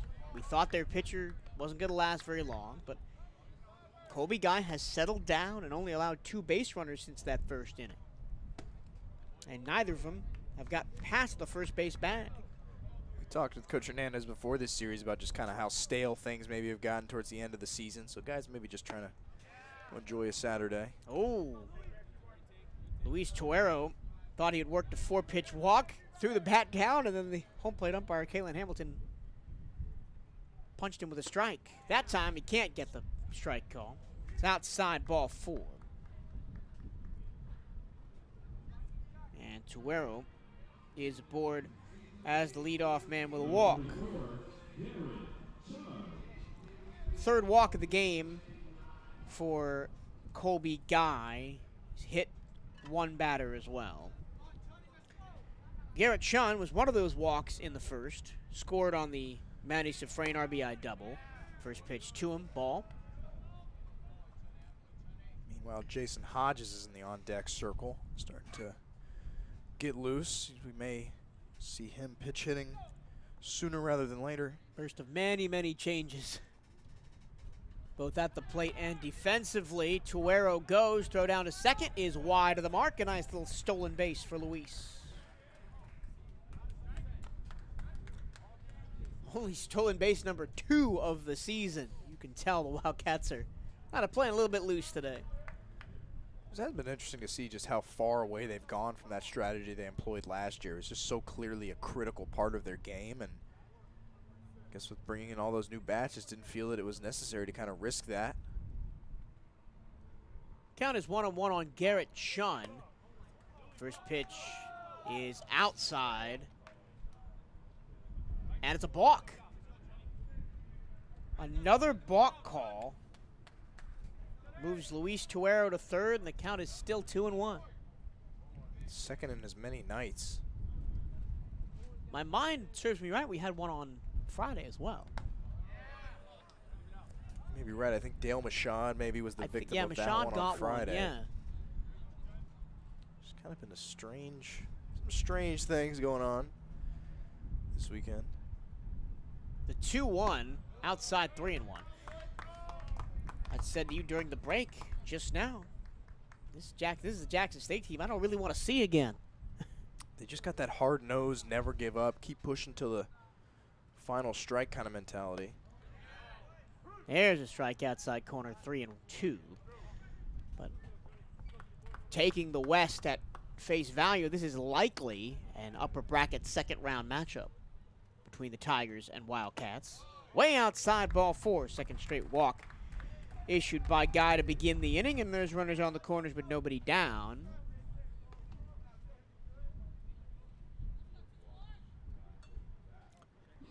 And we will have Jason Hodges to the plate now in place of Highland Hall. We'll probably see him in right field after the inning. Jason Hodges, a guy who's had success this season on both sides of the ball, just hasn't necessarily found an everyday playing spot just to do a lot of the talent that up and down this Wildcats roster, particularly in that outfield. But he'll certainly see some time in the tournament next week, whether that's as a spot starter, a pinch hitter, a defensive replacement. Hodges batting .277, 20 runs on 20 hits, 2 homers, 12 RBIs in 88 plate appearances. Spin it a throwback to first.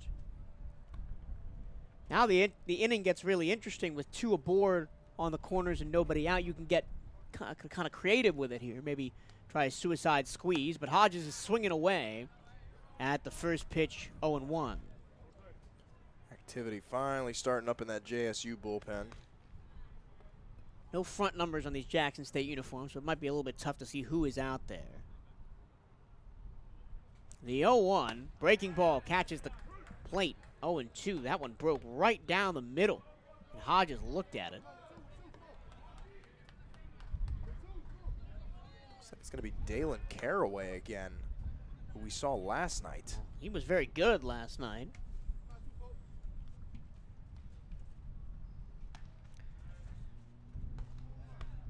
Hodges behind 0-2 here. Caraway came in the 6th and pitched 2 scoreless innings before the Wildcats eventually came back in the 8th and 9th. Swing and a miss, and down goes Hodges for out number 1.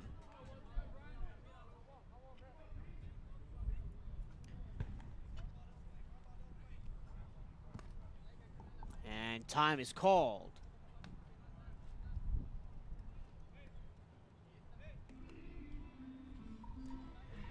Another pinch hitter coming here for Bethune-Cookman. Here's Brian Perez, who started plenty of games over at third base this season. Perez just hitting 180, 14 runs on 16 hits, 2 homers, 13 RBIs. He was the other Wildcat to hit a ball over that scoreboard. The old scoreboard, that is. He squares to bunt, and they're going to catch Luis Tuero going home on a suicide squeeze, and there's 2 outs. Well, sometimes getting creative doesn't always work out the way you want it to. I guess in a game like this, you kind of try out some plays. We saw Brian Perez kind of chatting with Hernandez before he took to the plate, probably calling that play. So not a bad thing to try to work on it should you need to employ it next week.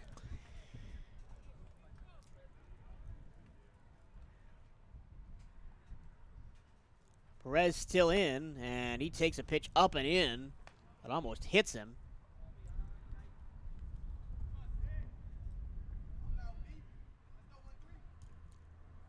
Now with 2 in the inning and only a runner on first. This is another inning where the Wildcats have had 2 base runners on with nobody out and have failed to really find anything. Obviously has to be cleaned up ahead of next week. Get frustrated real easy if that continues. Big cut and miss for strike 2. There's a banner that somebody's hung behind the Wildcats dugout. Originally, I thought it said sheep. You thought it said seniors. It says sweep the cats is what it says. Now the only thing sweeping and catching only air is Brian Perez's bat. 2 straight strikeouts and a caught stealing ends the inning. No runs, no hits, 1 left. We go to the 6th inning of play. 4-3, Tigers over Cats here on the Cat Eye Network.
Bottom of the order, Cesar Saavedra leads off the visiting half of the 6th, and they have a new pitcher to contend with. Luis Lipthrat comes in. Was honored on senior day ceremonies before the game began. First pitch, a strike as Saavedra pulls back a bunt. It's been a tough season for Luis Lipthrat, it has to be said. Gone from a bona fide weekend starter last year and one of the SWAC pitchers of the year to falling out of favor on the weekends and just kind of appearing sporadically out of the bullpen over the last month or so. Fortunately for him, he wasn't just any weekend starter. He was the Friday night guy, even ahead of Nolan Santos last year, and for good reason. He absolutely earned that spot. I mean, he was locked down. Sure thing, workhorse on a Friday. Soft contact to short. Chuero fields and flips it over to Safrain, 1 down. Talking about a guy in Lipthrat last year who won 6 games, 3.90 ERA, appeared in 80 innings. He was outstanding, struck out 68. Opposing hitters hit only 228 against him. This year, 2-6 in 13 appearances with 9 starts, a 10.1 ERA for Lipthrat. It's been a tough season for him. 51 runs on 62 hits, 33 strikeouts to 16 walks, so still effective in that category. The 0-1 to Melton, another chopper inside of third. Perez airmails it. It goes into the Jackson State bullpen, and Melton's going to get a 2-base error, the 3rd error of the game for Bethune-Cookman, and the 2nd on the 3rd baseman. The first was on Tuero, 2nd one on Perez. It's kind of an uncharacteristic day in the field for these Wildcats. Probably starting to feel a little bit in that last game of the season. It's hurt your fielding percentage. Certainly. I think we'll still see the Wildcats atop the SWAC, but adding 3 errors on a weekend isn't going to do you any favors on the whole. This is 5 errors on the series. 1 yesterday, 1 on Friday. Lipthrat deals first pitch to Bannon, gets away from Braceras, and a wild pitch allows Melton to go to third. Braceras kind of had a rough day behind the plate, too, not necessarily by the fault of his own, just had a couple of unlucky bounces, wild pitch there. Had to work. It has felt like a meaningless season finale for the Wildcats, at least. Jackson State, credit to them, keeps putting pressure on, forcing them to make these kind of plays. They're playing like they got something to prove. The 1-0. Bannon, grounder, seeing eye single through the right side. It's an RBI, and it's 5-3, Jackson State.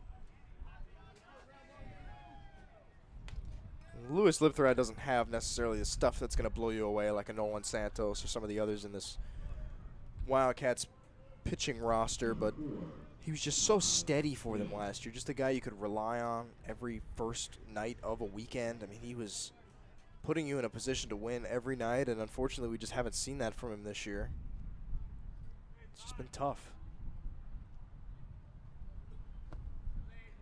First pitch low to Ty Hill.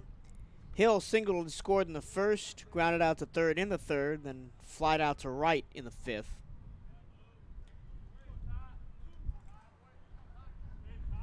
One in already in the inning with 1 out, and Daniel Bannon after the RBI single standing on first base. Big cut and miss from Hill.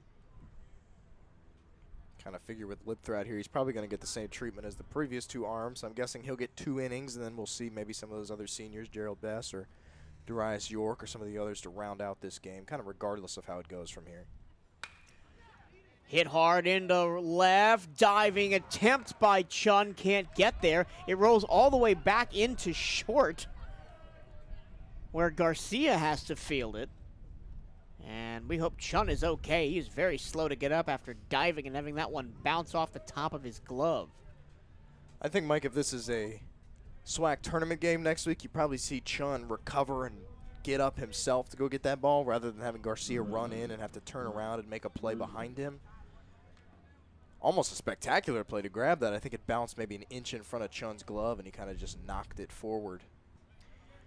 3 straight reaches of base, the error and the 2 base hits.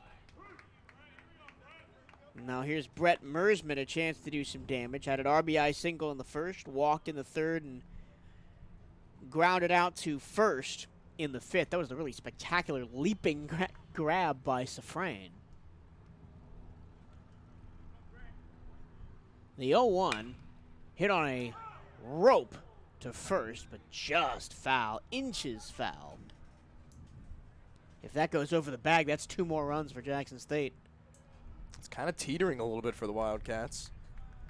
They really have not been blown out at home much this year. The only one I can really think of in SWAC play was that second of the doubleheader against Alabama State on that really long, really kind of cold Friday night.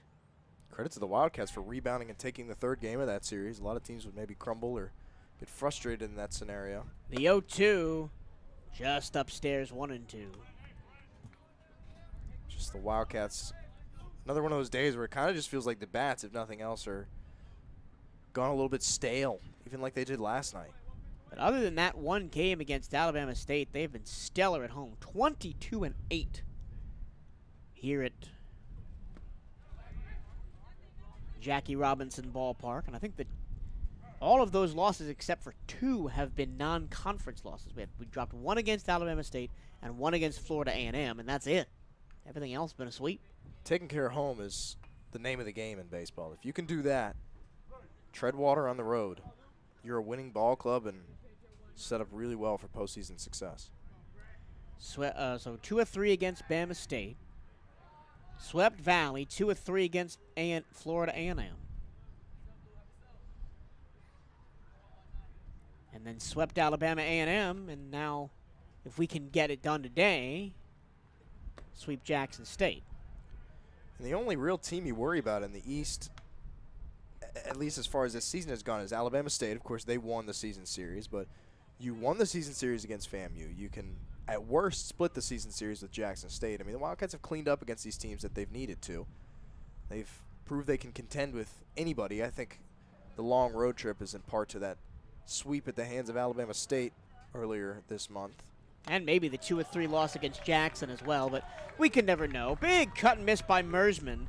Tipped it into the glove of Braceris, and that's out number 2. First strikeout for Lipthrat. Strikeout number 34 on the season for Luis. As you mentioned, he had over 60 last year. Just such a steady guy on Friday nights. A lot of baseball is mental.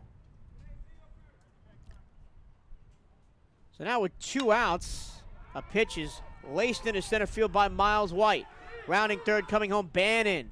Here's the throw to the plate. It's cut off, and the ball gets away from the third baseman, Perez, as well. Nobody will advance, but it is a first pitch swinging RBI double for Miles White. And it's 6-3, Jackson State. The way this series has kind of played out, you went from sapping all the momentum from Jackson State last night, leaving them more or less devastated after they thought they had that one and a chance to win the series, but starting to get them some momentum here. It's pretty dangerous to let a team like this really ride that kind of game into the postseason. Thankfully, there'll be someone else's problem in game 1 at the very least. Well, it will be Grambling State. We know that much because they're the number 1 seed out of the West.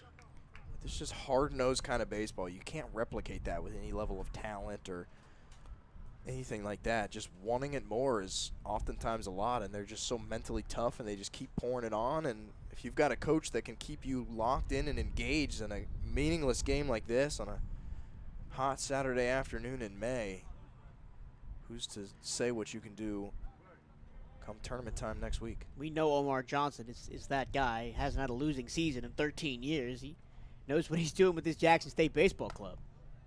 First pitch to Marcus Atterbury is low, the count 1-0. Atterbury flied out to left in the second, struck out in the third, singled, and had an RBI in the fifth. A 1-0 inside, 1-1. And we've got some movement out there in the BCU bullpen.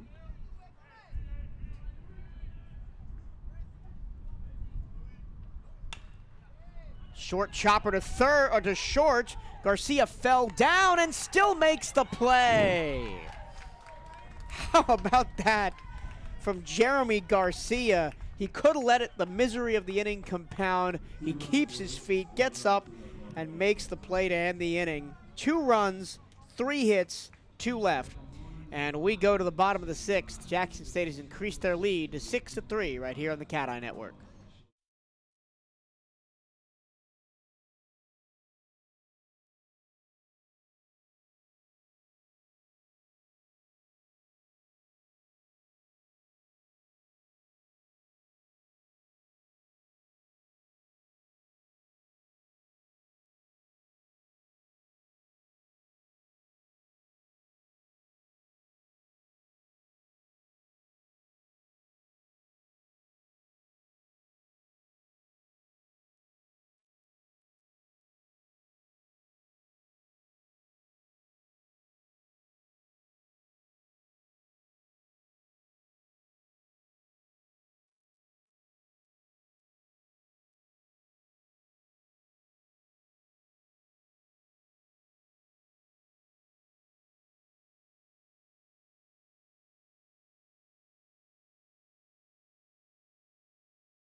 Number 31, Robert Moya.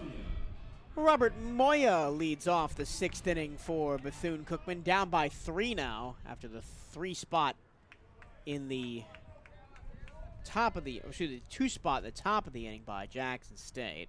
Colby Guy still out there, 85 pitches on the day for him. And he fouls this one off. And if you're thinking about normally guys want to go on 7 days rest for your starting pitcher in this league, that'll be next Saturday for Colby Guy, and that's potentially semifinal or championship level.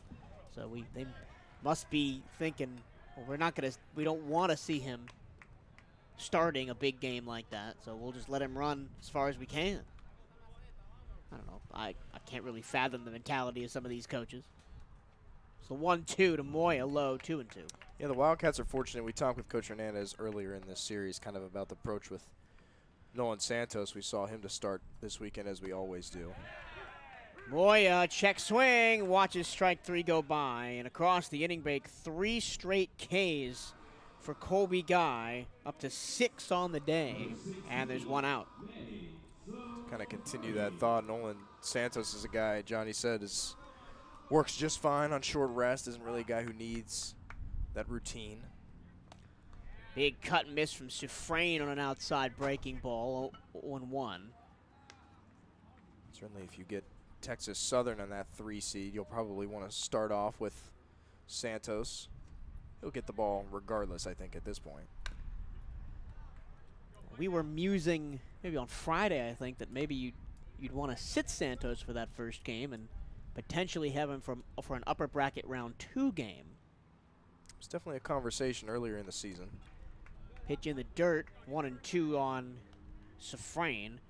Suffrain maybe had the best moment of the day for the Wildcats. The 2-out, 2-run double to left center had scored 3 runs. Big cut and miss. Second strikeout in a row in the inning, 4th overall in a row for Guy, and there's 2 away.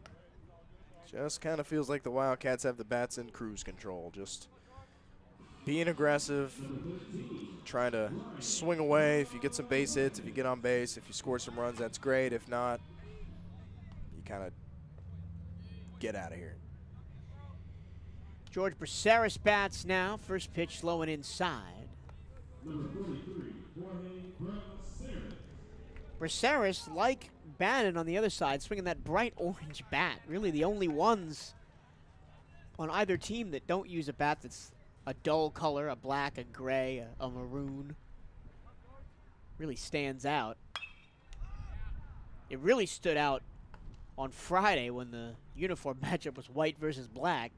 You got this bright orange stick swinging around. The 2-1, chop foul just outside of third base, 2-2. Talking about bats, Mike, the Wildcats had an incident just this last week prior to the FAMU series where some bats were stolen out of a car off campus, or is on campus, I should say. And so a lot of these are new bats, these Wildcats, and to their credits, resulted in some offensive pop these last couple weekends. Well, not this inning. 3 straight strikeouts as Guy strikes out the side. 3 up, 3 down for the Wildcats. We go to the 7th inning. 6-3 Jackson State here on the Cat Eye Network.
We go to the 7th, Jackson State with a 6-3 lead here at Jackie Robinson Ballpark. Final game of the regular season, game number 54 on the year for the Wildcats.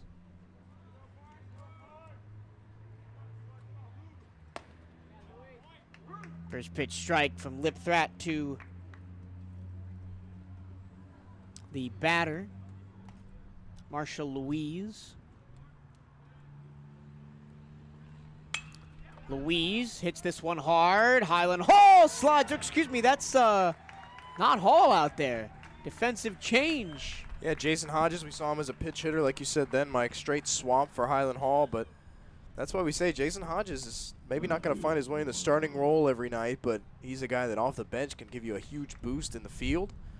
Not to say Highland Hall is any kind of negative player defensively. He's been great for the Wildcats as well, but Hodges certainly proving that he deserves a spot out there. Really nice sliding catch by Hodges.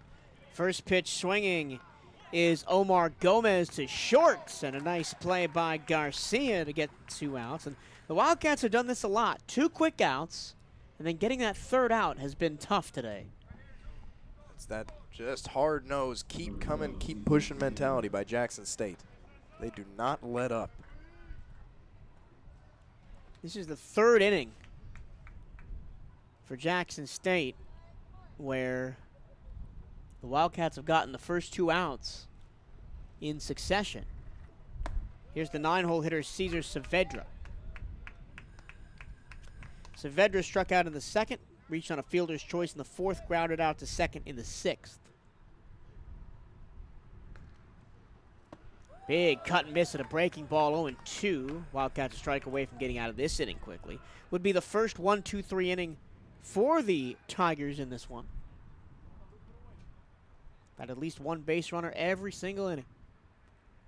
Lipthrat, the 0-2. Big cut and miss from Saavedra on a slider that touched the outside corner. Nice inning from Luis Lipthrat. 1-2-3 go the Tigers. And we go to the bottom of the 7th. Still 6-3 Jackson State on the Cat Eye Network.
First at-bat of the evening for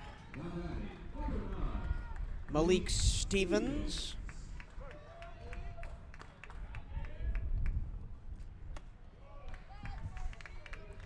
As Stevens has replaced Colton Olison. Swings at the second pitch, fouls it off, count 0-2.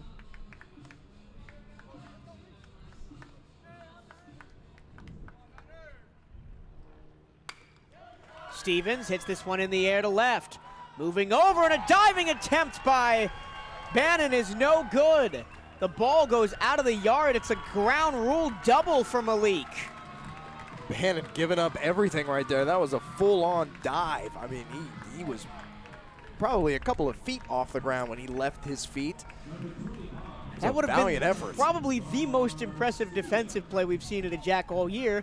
And I think Bannon already has the most incredible defensive play we've seen at the Jack all year with that sliding catch on Friday night with reached behind his head. He's put on a clinic in left field this weekend. That one just a little bit too far away from him. And here's Jeremy Garcia now with a runner aboard and nobody out. And this has been the Wildcats' Achilles heel today. We've had runners aboard with nobody out in the first, second, fourth, fifth, and now seventh. And we only have 3 runs. Ground ball to third. Hill looks back to runner at first, throws across the diamond, 1 away.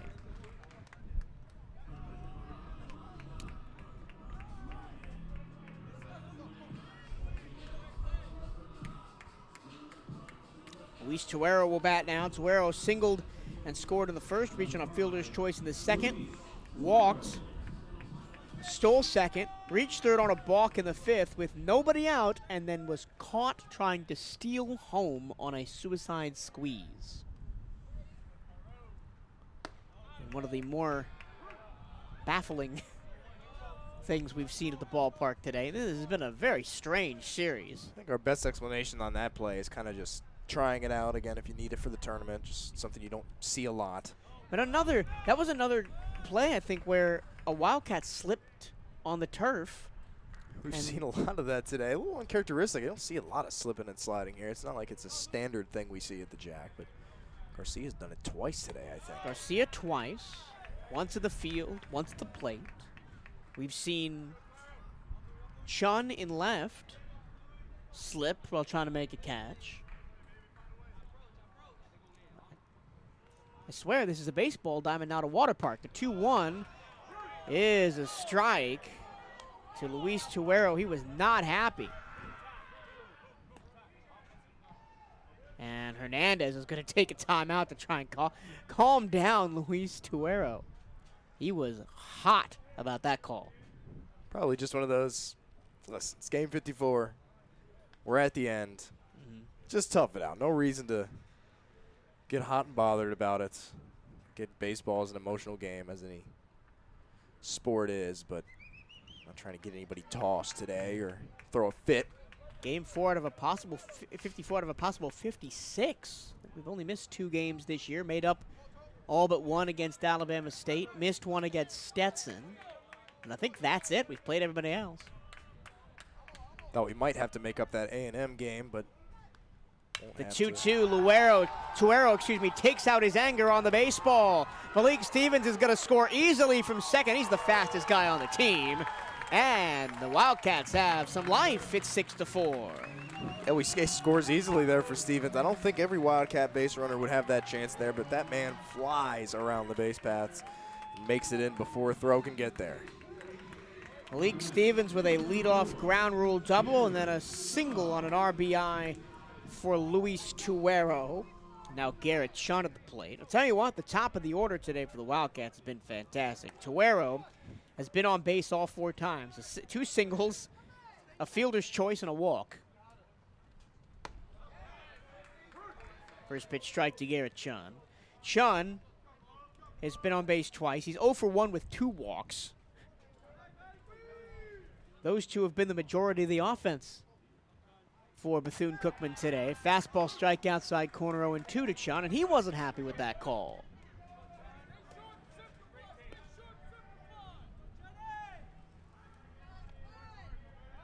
Lots of space on the first base side if Chun can find it. Guy from the stretch. Rocketed into left center field. That's going to get down for a hit. Rounding second, headed towards third is Luis Tuero. He slides in safely. 2 straight base hits have runners on the corners for the Wildcats. Garrett Chun's having himself a weekend here for the Wildcats. I can't say that I expected this kind of inning from BCU at any point left in this game. Kind of seemed like it was going the way of everybody checking out and just swinging their way into the weekend, into next week. But credit to them, they're putting pressure on, and I think this is a good development for the Wildcats to, you don't want to end the season on a kind of a low note, going out with a whimper, regardless of the meaning of this game. And this might be the end for Colby Guy as Coach Omar goes out there and talk to his pitcher. There's been somebody working in the Jackson State pen for a couple of innings now. Still, we can't see who it is. It was Draylon Caraway. Let's see if it's still him out there warming up. Looks like it still is Caraway, and there are worse guys you could bring in if you're Jackson State. Caraway worked 2 pretty good innings yesterday. But no, they're going to leave Colby Guy in the ball game.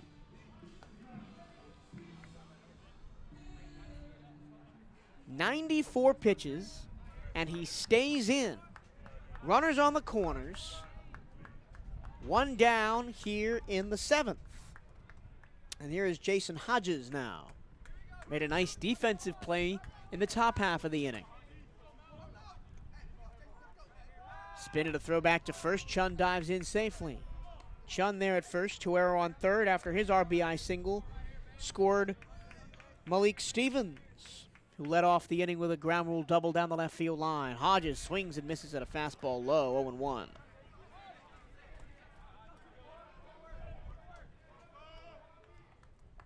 Hodges batting .277 on the season.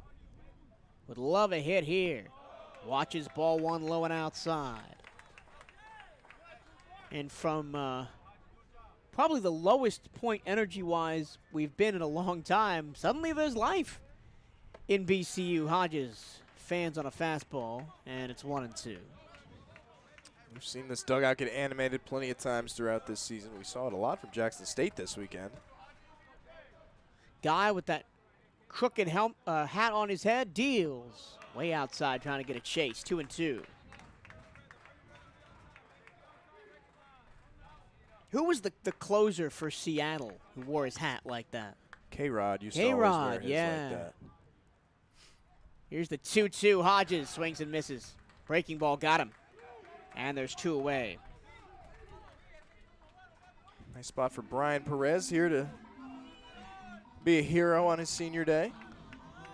We saw Malik Stevens come across to score, so some big contributions from some guys playing their last regular season game here at the Jack. 2 down and runners on the corners, and you can tell Perez wants it. He was way out in front of that changeup for strike 1. Another throw to first from Guy. I mentioned earlier that 12 pickoffs, not really a lot as a team for the Wildcats. Jackson State only has 9 on the season. First pitch to Perez, the ball count 1-1.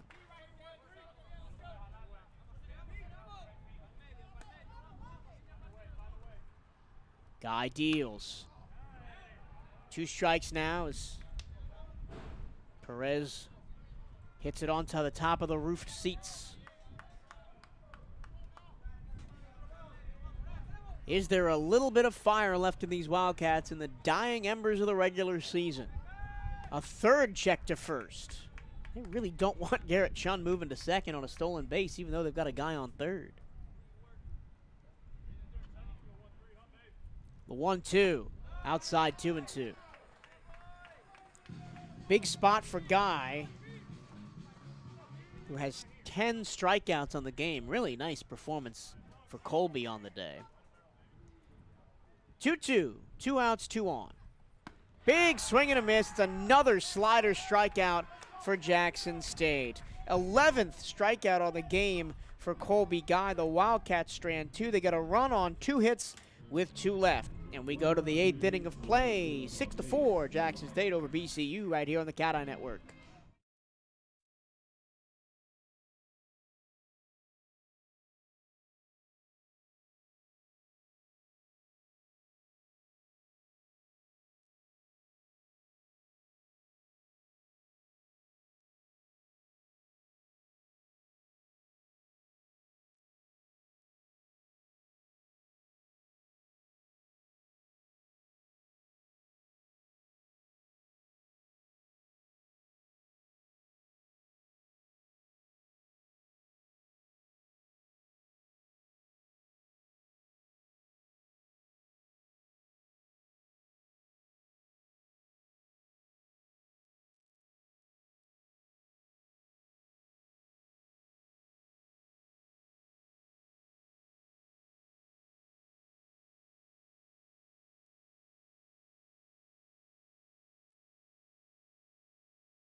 To the 8th inning we go. Jackson State with a 6-4 lead. New pitcher on the mound for the Wildcats, their 4th of the game. Darius York is in on the hill for his senior day appearance. The wind whips in from center field off the Halifax. He'll face the top of the Jackson State order. Here's Jatavius Melton. Melton 0 for 1 with 2 errors and 2 runs scored. He didn't commit the errors. He reached on 2 errors, and he scored 2 runs. Taking advantage of some miscues by the Wildcats this afternoon. That sounds like what the Wildcats have done to a lot of teams offensively, right? Like especially against, the Mississippi Valley series or in the Florida A&M home series. We jumped on those errors and got some wins off of it. Today, the script has been flipped a little bit. Yeah, the Wildcats are generally a well-disciplined team that absolutely takes advantage if you give them the opportunity. The 2-0, York misses high 3-0. Darius, this is his 15th appearance of the season. He's 1-1 with a 6.23 ERA, 26 innings pitched. He's given up 25 runs on 29 hits, 18 earned. Fastball over the heart of the plate for strike 1. Striking out 14 and walking 20. He's the only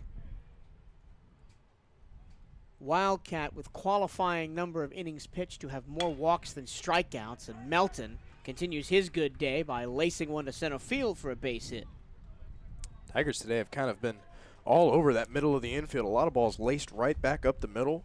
12 hits on the day for JSU. They've had a lot of hits overall this weekend. It hasn't always paid off in the runs department, but they have stayed on the Wildcats pitching staff every day. The only day that really they were shut down was the Santos game on Friday. And, of course, Dale Machad, he let up some hits, but kept them off the scoreboard in a 5-0 win. And yesterday they got 3 runs, excuse me. Today they're putting up the numbers. 6 already across on 12 hits. And crucially, Jackson State has not made an error in the field today. First game of the series where they haven't made one. One on Friday, one on Saturday. Or Thursday, one on Friday. I've done it now, too. Knew it would get you eventually. I've done it now, too. I was not going to say that. I was never going to make that mistake. It's the most Sunday feeling Saturday we've seen at the Jack this season. Oh, yeah. Let's say that.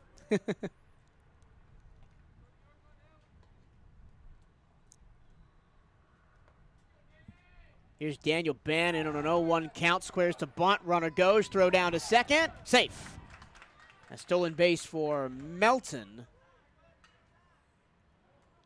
His 30th stolen base of the season. Nobody else on the team for Jackson State has more than 10.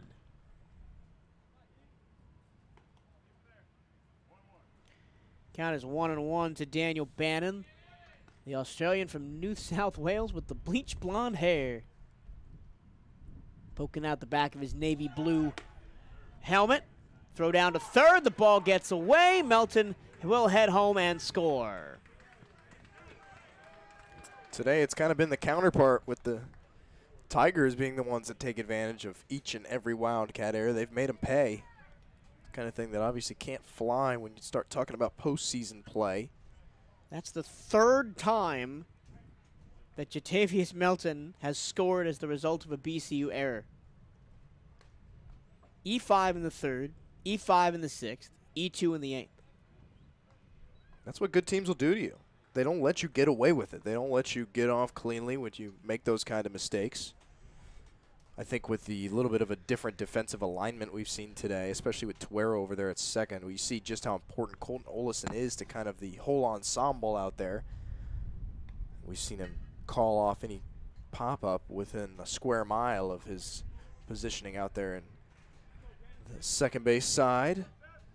But it's a lot more than that. Guys don't have the same chemistry. This infield has not played together specifically as much as the standard grouping we've seen.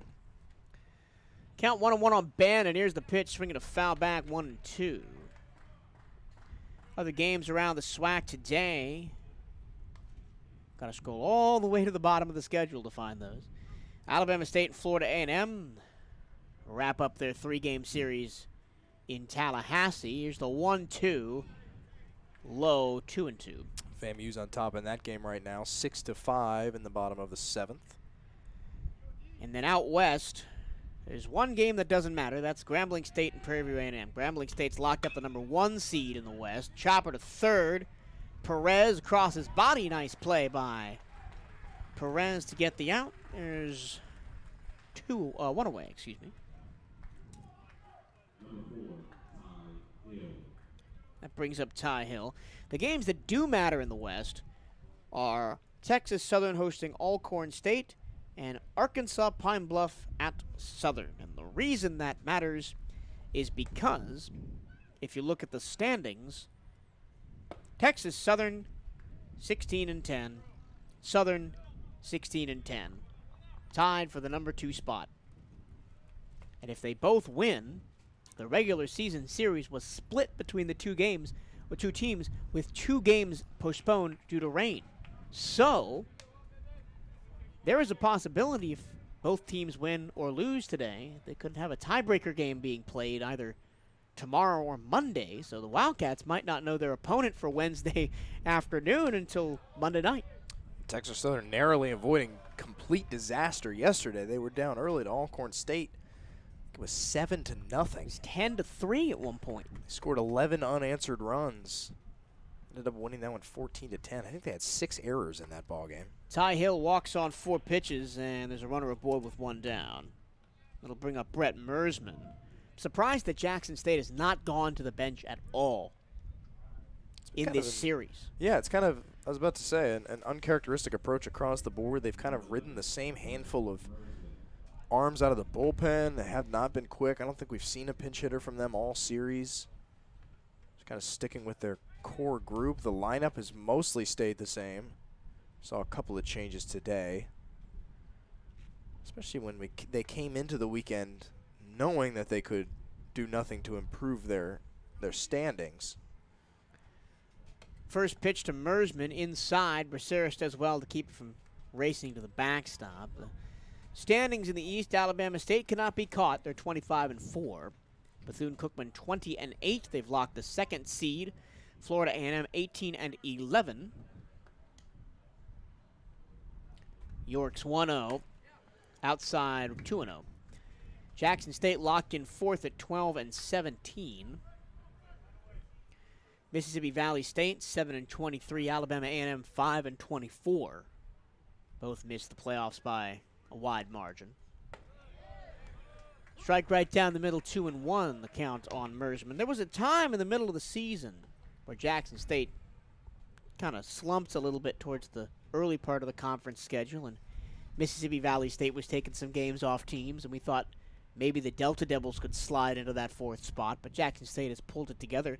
They've won, before this series, 4 straight conference series, kind of pull themselves up by their bootstraps and get into the playoff race.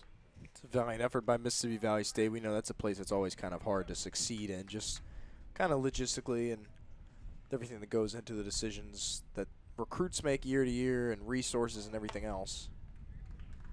Well, a big signing on the basketball side for Mississippi Valley State just recently. Locked up just yesterday, signed the younger sister of John Morant. Ty Hill walks. So they're, Brett Mersman walks. So 2 straight walks issued by Darius York, and that'll be it for him.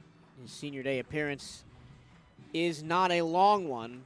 4 batters faced, 1 hit, 1 run unearned, and 2 walks. It's going to be Yoancel Diaz taking over on the mound. Yoancel Diaz, the 5th Wildcat pitcher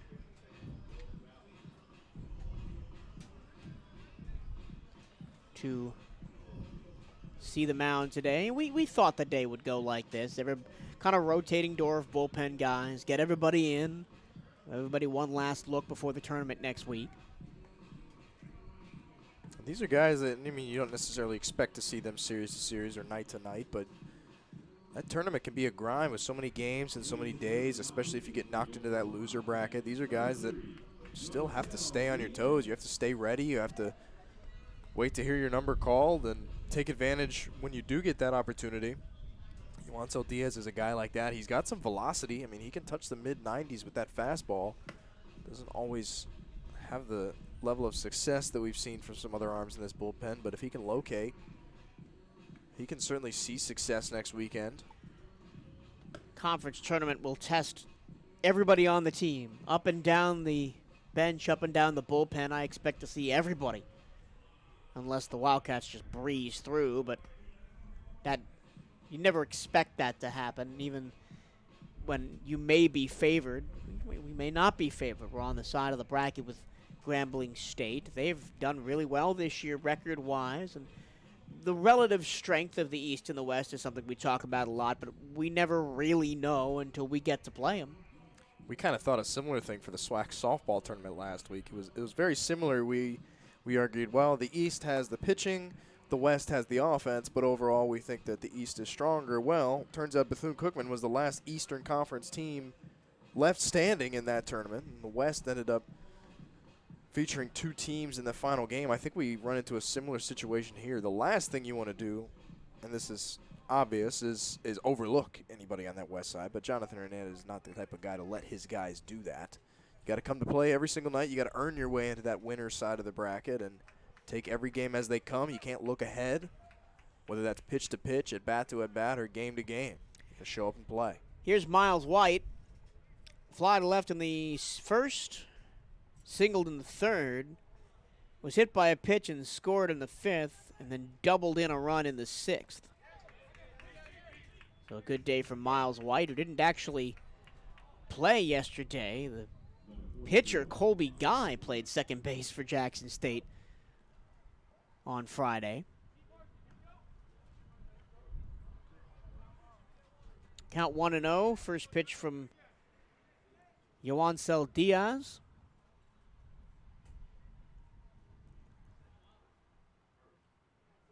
And he winds and fires. And the breaking ball is hit sharply to right field. That's going to get down for a base hit.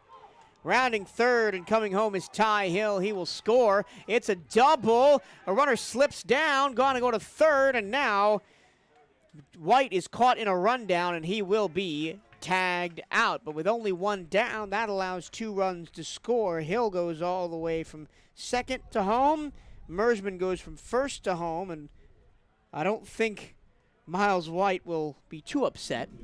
about that as he gets 2 RBIs, and it's 8-4.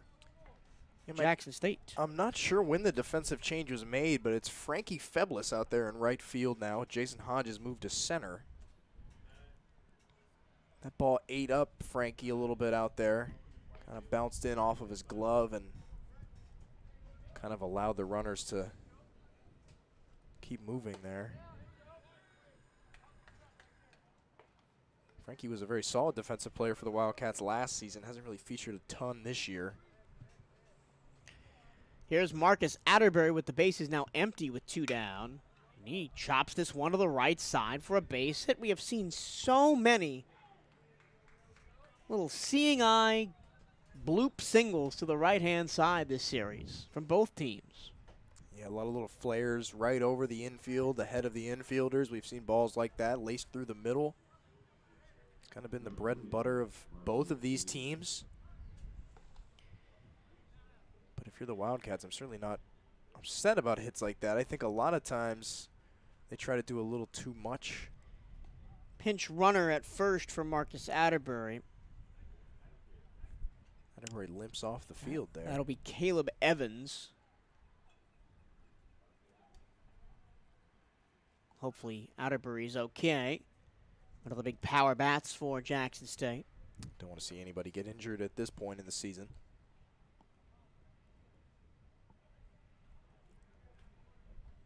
Marshall Louise bats now, hit by a pitch in the second.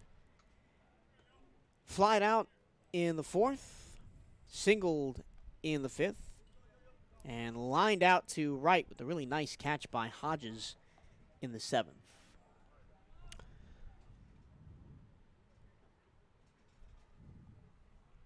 Juancel Diaz on the mound, delivers a strike on the inside corner, 0-1.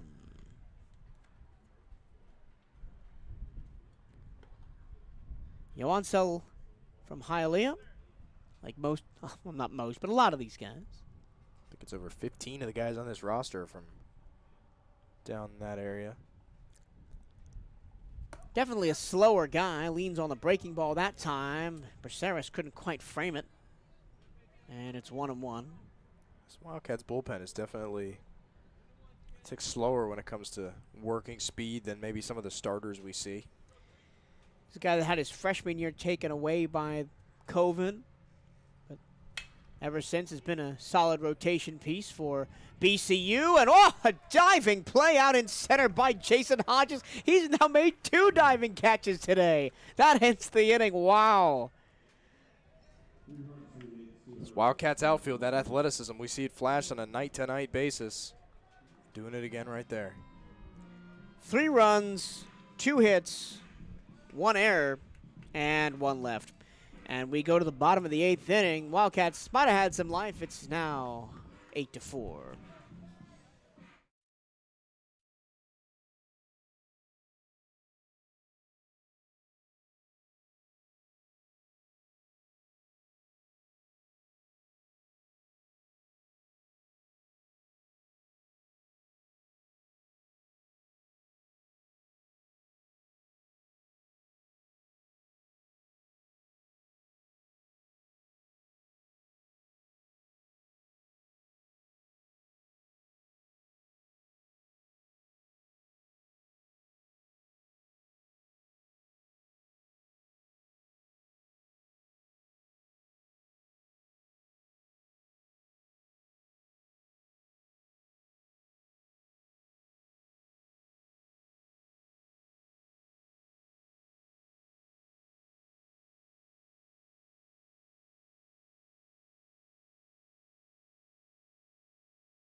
New pitcher on the hill for Jackson State as we hit the 8th inning of play here at the Jack.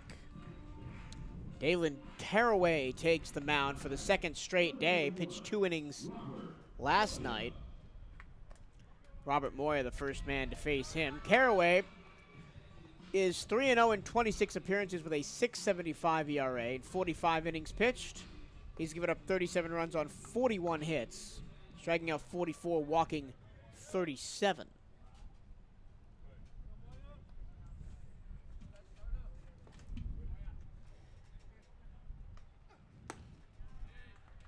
Strike down the middle, no swing from Moya. Last night, Caraway, through 2 innings, gave up no runs on 3 hits before he was finally taken out of the game.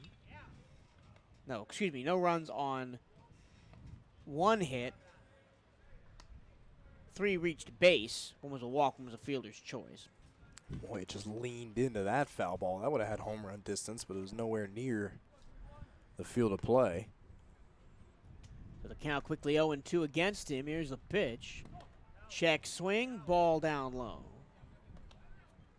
Count 1-2. I see the golden locks of Yohan Gonzalez warming up in the BCU bullpen. He'll probably come on for the 9th just to get some work in. Hasn't pitched in a while, and Robert Moya watches strike 3 go by. His 2nd straight night with 3 strikeouts today, all of them looking. Robert Moore is not the kind of guy I'd want to have a chat with after a plate appearance like that, if I'm the home plate official or otherwise.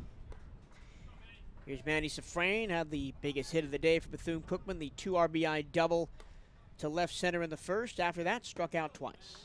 It was nice to see Sufrain get that nice defensive play early in this game to probably rob a base hit, because he's gotten his share of that in this series. Even last night, kind of saw the wind rob him of a ball that absolutely had home run distance out in right field. Count 1-0 to Safrain. He hits this one on the ground to first. Mersman takes it himself, 2 away. 11 Ks for Guy, 12 Ks overall as Caraway got the strikeout on Moya. Now here's George Braceras.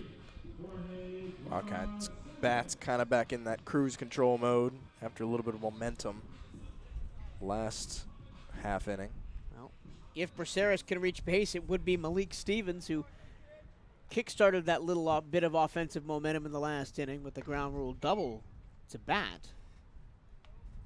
And also, point of order to end the top of the inning, it was Malik Stevens who made that sliding catch in center field, not Jason Hodges. Yeah, Hodges was a straight swap out there for Frankie Feblis last half inning. The 0-1, big cut and miss from Braceras. He's not happy with himself about that one, 0-2. That ball was in the dirt.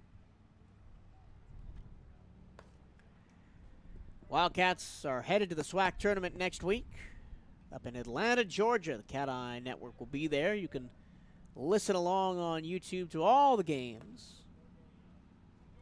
Or if you're around the Daytona Beach area, you can tune in on 1380 The Cat, W-E-L-E. The 0-2. Swing and a miss, strike 3. And that's the end of the inning. 3 up, 3 down, go the Wildcats. We head to the 9th inning of play, 9-4. Jackson State leads.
To the ninth inning we go. Jackson State with a 9-4 lead as we hit the final inning of the regular season here for 2023. Yohan Gonzalez will toe the mound for his first appearance of the series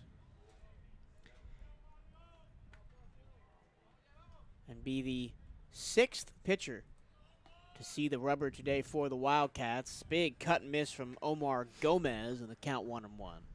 Yohan Gonzalez started last season as the Sunday starter for the Wildcats, but it was about this time last year where he started to emerge as the bullpen guy. Gomez, high fly ball into center field. Long run for Stevens. He is going to not make the catch. He tried to basket catch it, and it's a double for Gomez. What do you think the odds are there that if Colton Olson is still your second baseman, he doesn't call for that ball? That felt like a Colton Olson ball all the way. Yeah, it's in the area where Colton goes out and it's one of those plays where it's like at every level of baseball that should be your center fielder's ball, especially when you're as athletic as Malik Stevens. A lot of guys would trust him running in, as we saw clearly they did there. A really tough play to make, of course. But that's the one I wouldn't be surprised if we can hear Colton Olson all the way up here yelling for that one. Yeah, that ball held up in the wind and kind of blew away from Stevens as he raced in to try and get it. Leadoff man aboard for Jackson State. Here's Cesar Saavedra. Squares to bunt. Strike on the outside corner, 0-1.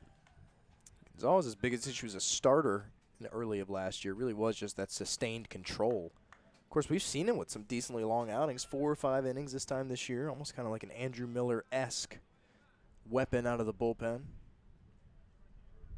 The 0-1, bunted foul by Saavedra 2. Gonzalez listed as a senior from Santiago in the Dominican Republic. He'll use his extra year of availability somewhere, whether it be here in Daytona Beach or further afield. He's certainly got the stuff to succeed at the next level. It's kind of a matter of those intangibles, whether it be mental or, then of course, really being able to pinpoint control. His fastball is high 90s, easily the hardest throwing guy on this Wildcats team. Got some high praise from the Florida State broadcasters up earlier in the season in Tallahassee for throwing that fast. We saw the same thing kind of with Pablo Torres last night. It's just in this level of baseball, in this league in particular, you don't see a lot of live arms like you do with those two guys. You don't see guys that can top 96, 97. So these guys, it takes them a while to catch up to it. Not sure what's going on here. Gonzalez walked off the mound to try and catch Gomez napping at second, and he's just kind of stayed out there. Well, we've got Coach Hernandez and the home plate official are out there messing with the catching gear of George Braceras. That was below my field of vision. Good spot. Not sure what exactly the deal was, but it appears to be fixed now.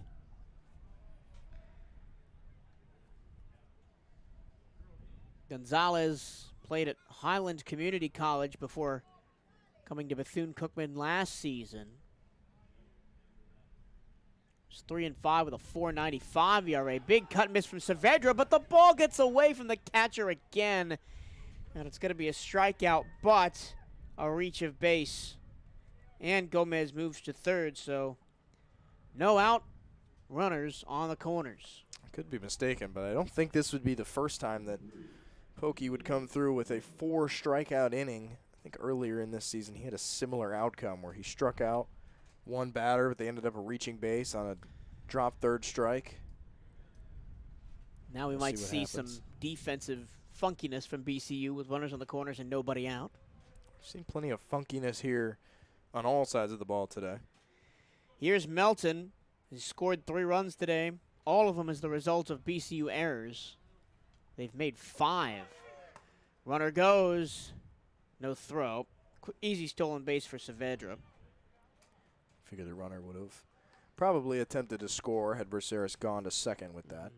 I've seen teams in this kind of situation, and the runner goes, have either the shortstop or the second baseman charge super hard. The catcher throws it to them and then throws it right back to get the guy going home. Big cut and miss from Milton, and the count 1-1. That makes sense because it's a pretty predictable play. I mean, we see it a lot. More so in softball, you see that play all the time, trying to catch some goofiness out in the field, but something you see coming. Melton fouls one off, 1-2. Something that my coach, when I played baseball, used to do a lot. We had runners on the corners. We call it a 56 play. The Wildcats have gone to it a couple times this year, trying to cause some commotion out in the middle of the infield and allow the runner to sneak through.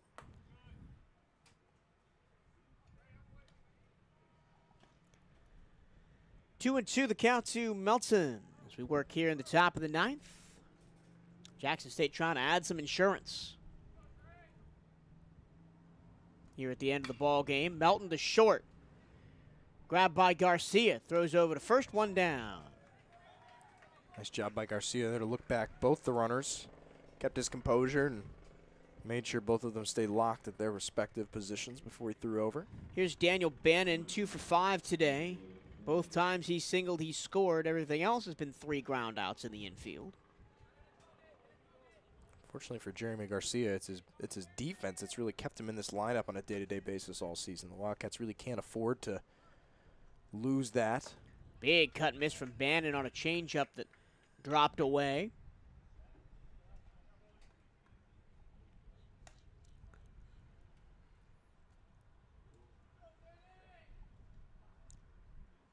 The 0-1, chop foul behind the plate. 0-2. The Wildcats defense playing on the edge of the infield grass, trying to prevent a run from scoring on some soft contact.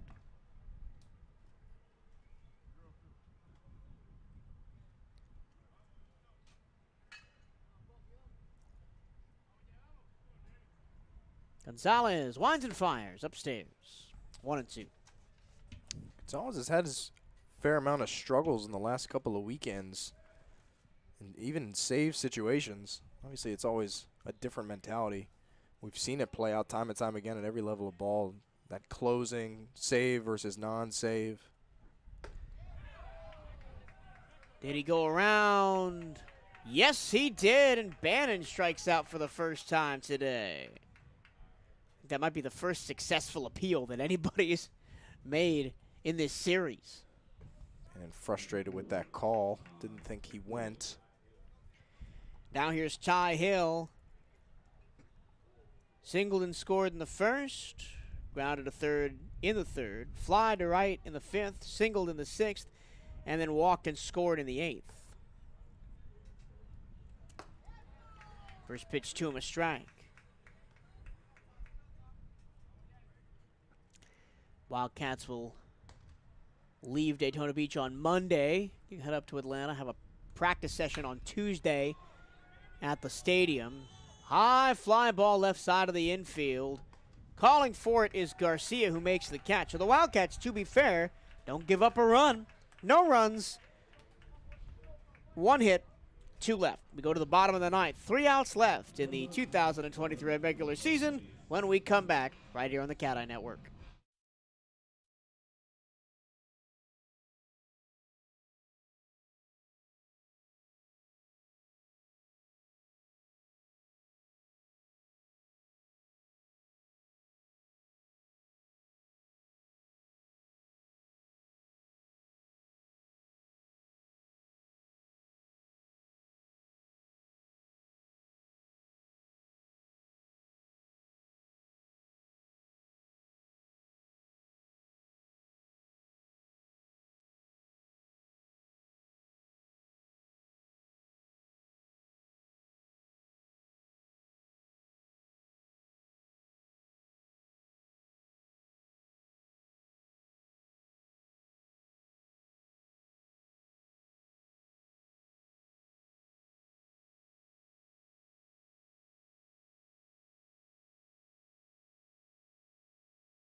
Bottom 9 we go.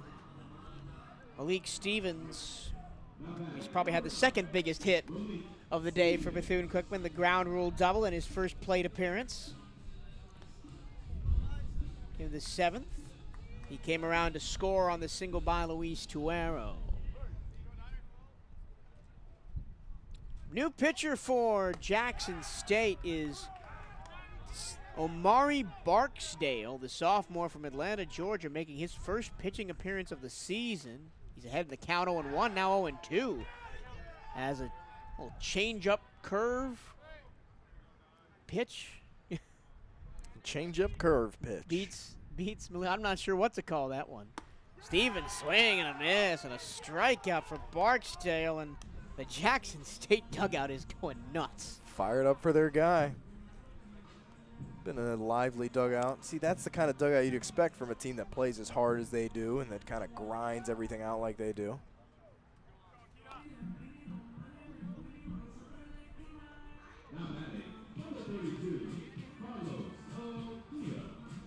Carlos Okita bats in place of Jeremy Garcia in the 9-hole.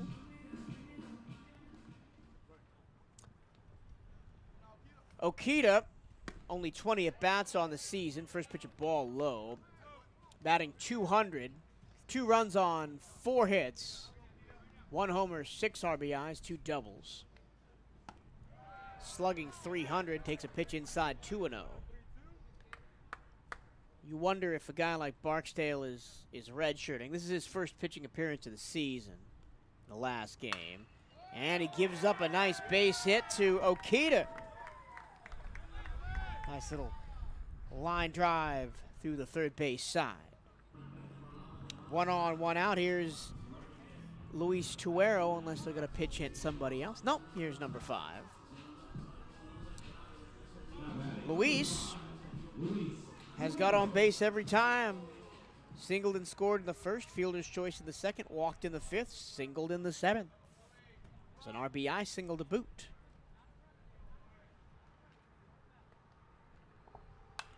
First pitch swinging, fouls it away.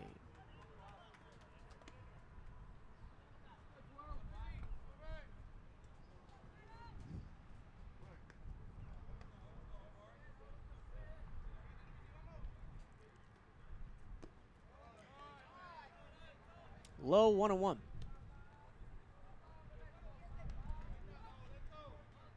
be headed to Atlanta, Georgia next week at McNeese Baseball Park at Rush Chandler Stadium on the campus of Georgia Tech. This one is hit high in the air to right field. Moving over, Saavedra makes the catch, and the Wildcats are down to their last out. Wildcats, of course, locked into that 12 o'clock game on Wednesday, the 24th. Noon Eastern will be live both on the Cat Eye Network and 1380 WELE The Cat for the first game. Hopefully many up there. Just hard not to be excited about their chances this postseason, seeing as how improved they are versus a team that was 1 win away from the final game last year. It's all depending on how you play on the day. And, of course, we've seen up and down games from the Wildcats. Like, the difference between Friday and today is pretty vast. It's hard to take a ton away from a game like this today. You take the positives you can. Yeah, because the 6 pitchers, basically everybody in the field is different than who started the game. Kind of seemed like when the Wildcats put a runner on base to start an inning, they would kind of take it seriously at the plate. If the first guy up kind of struck out or was out quickly, everyone would kind of just swing away. Sufrain at first and Garcia at short are the only 2, and Braceras behind the plate are the only 2 players, or 3 players, that are still in their original positions. They've all either shifted around or been replaced.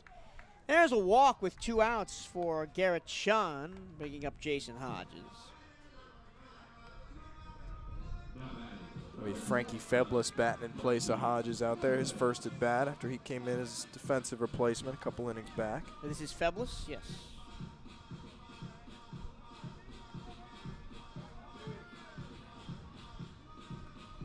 The replacement, Hodges, gets replaced by Feblis at the 3-hole.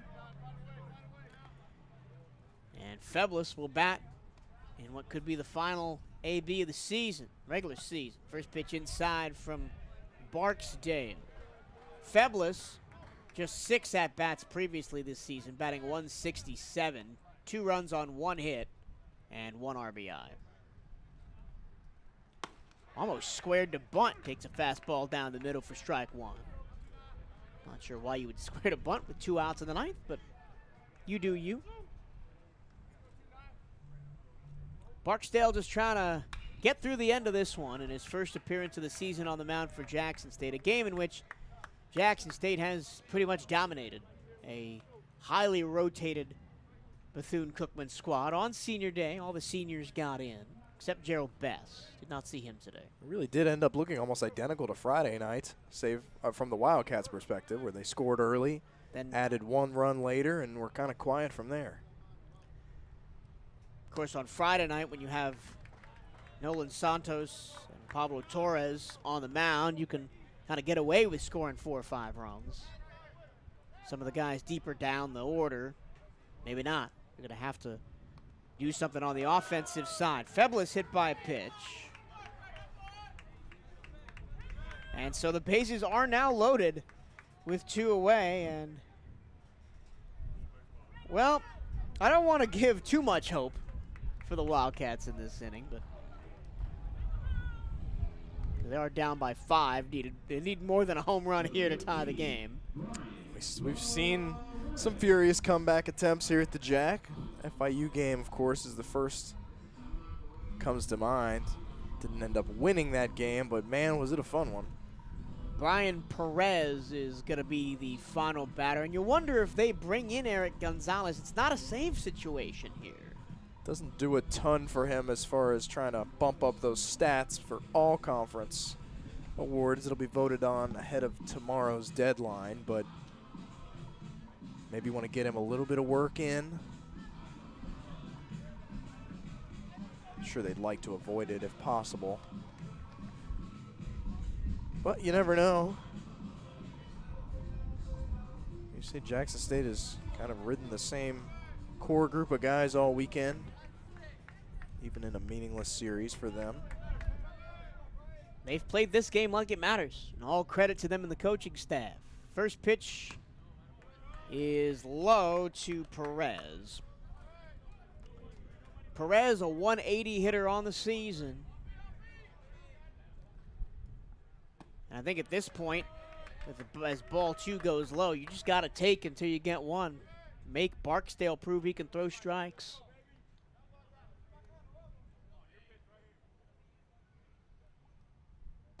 That one way outside. Nice job by Luis behind the plate to save a run. 3-0. You're a walk away from bringing up. Moya with the bases loaded in the 9th. We've seen this script before. The 3-0. Throws one right down the middle for strike 1, and now the at-bat really begins. I think you're still probably taking all the way here, unless you get a really perfect pitch to hit. The 3-1. High in the air to left field, not deep. It is fitting that Daniel Bannon makes the catch to end the series. He's been so good defensively, and Jackson State survive a late BCU barrage. This time, they win it 9-4 as the season comes to a close here at Jackie Robinson Ballpark. 54 games later. It's been a long season for sure. It's been a fun season. We've seen just a greatly improved Wildcats team from the one we saw a year ago, and I think really what's characterized this team here at the Jack is just really how dominant they've been on a night-to-night basis. They've always put themselves in position to win. Like you said, Mike, even the losses, I guess now 9 losses they've had here at home, haven't really been blown out a ton, save for maybe a couple of midweek contests, which ultimately are inconsequential in the grand scheme of things. This series for the Wildcats, you take care of business, you lock up that 2 seed, you do what you got to do. We saw some heroics last night. Hopefully will translate really well into some momentum, into some clutch hitting into next week. But obviously that's all of this regular season. Everything that's behind us is just that. It's behind us. You set your sights on Atlanta.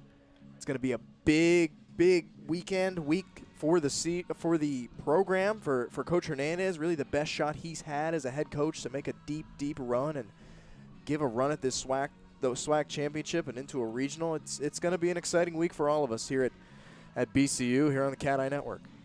Final line score, Jackson State 9 runs on 15 hits, no errors, left 12 on base. Bethune-Cookman 4 runs on 8 hits. They made 5 errors and left 9 on base. The winning pitcher is Colby Guy. I believe Santiago Gomez picks up the loss. I'll have to wait to have that confirmed by official statistics. So that's it. We're wrapping it up here from the broadcast booth at Jackie Robinson Ballpark. Thank you, everybody, for tuning in today and all season long. It's been a blast to bring these games to you. Looking forward to the tournament next week. Once again, you can listen to all the games live on the Cat Eye Network radio style, or you can tune into 1380 WELE The Cat in Daytona Beach, Florida. So, for the final time this regular season, for Bryce and our entire crew, my name is Michael Torillo. Thank you so much for watching, and hail Wildcats.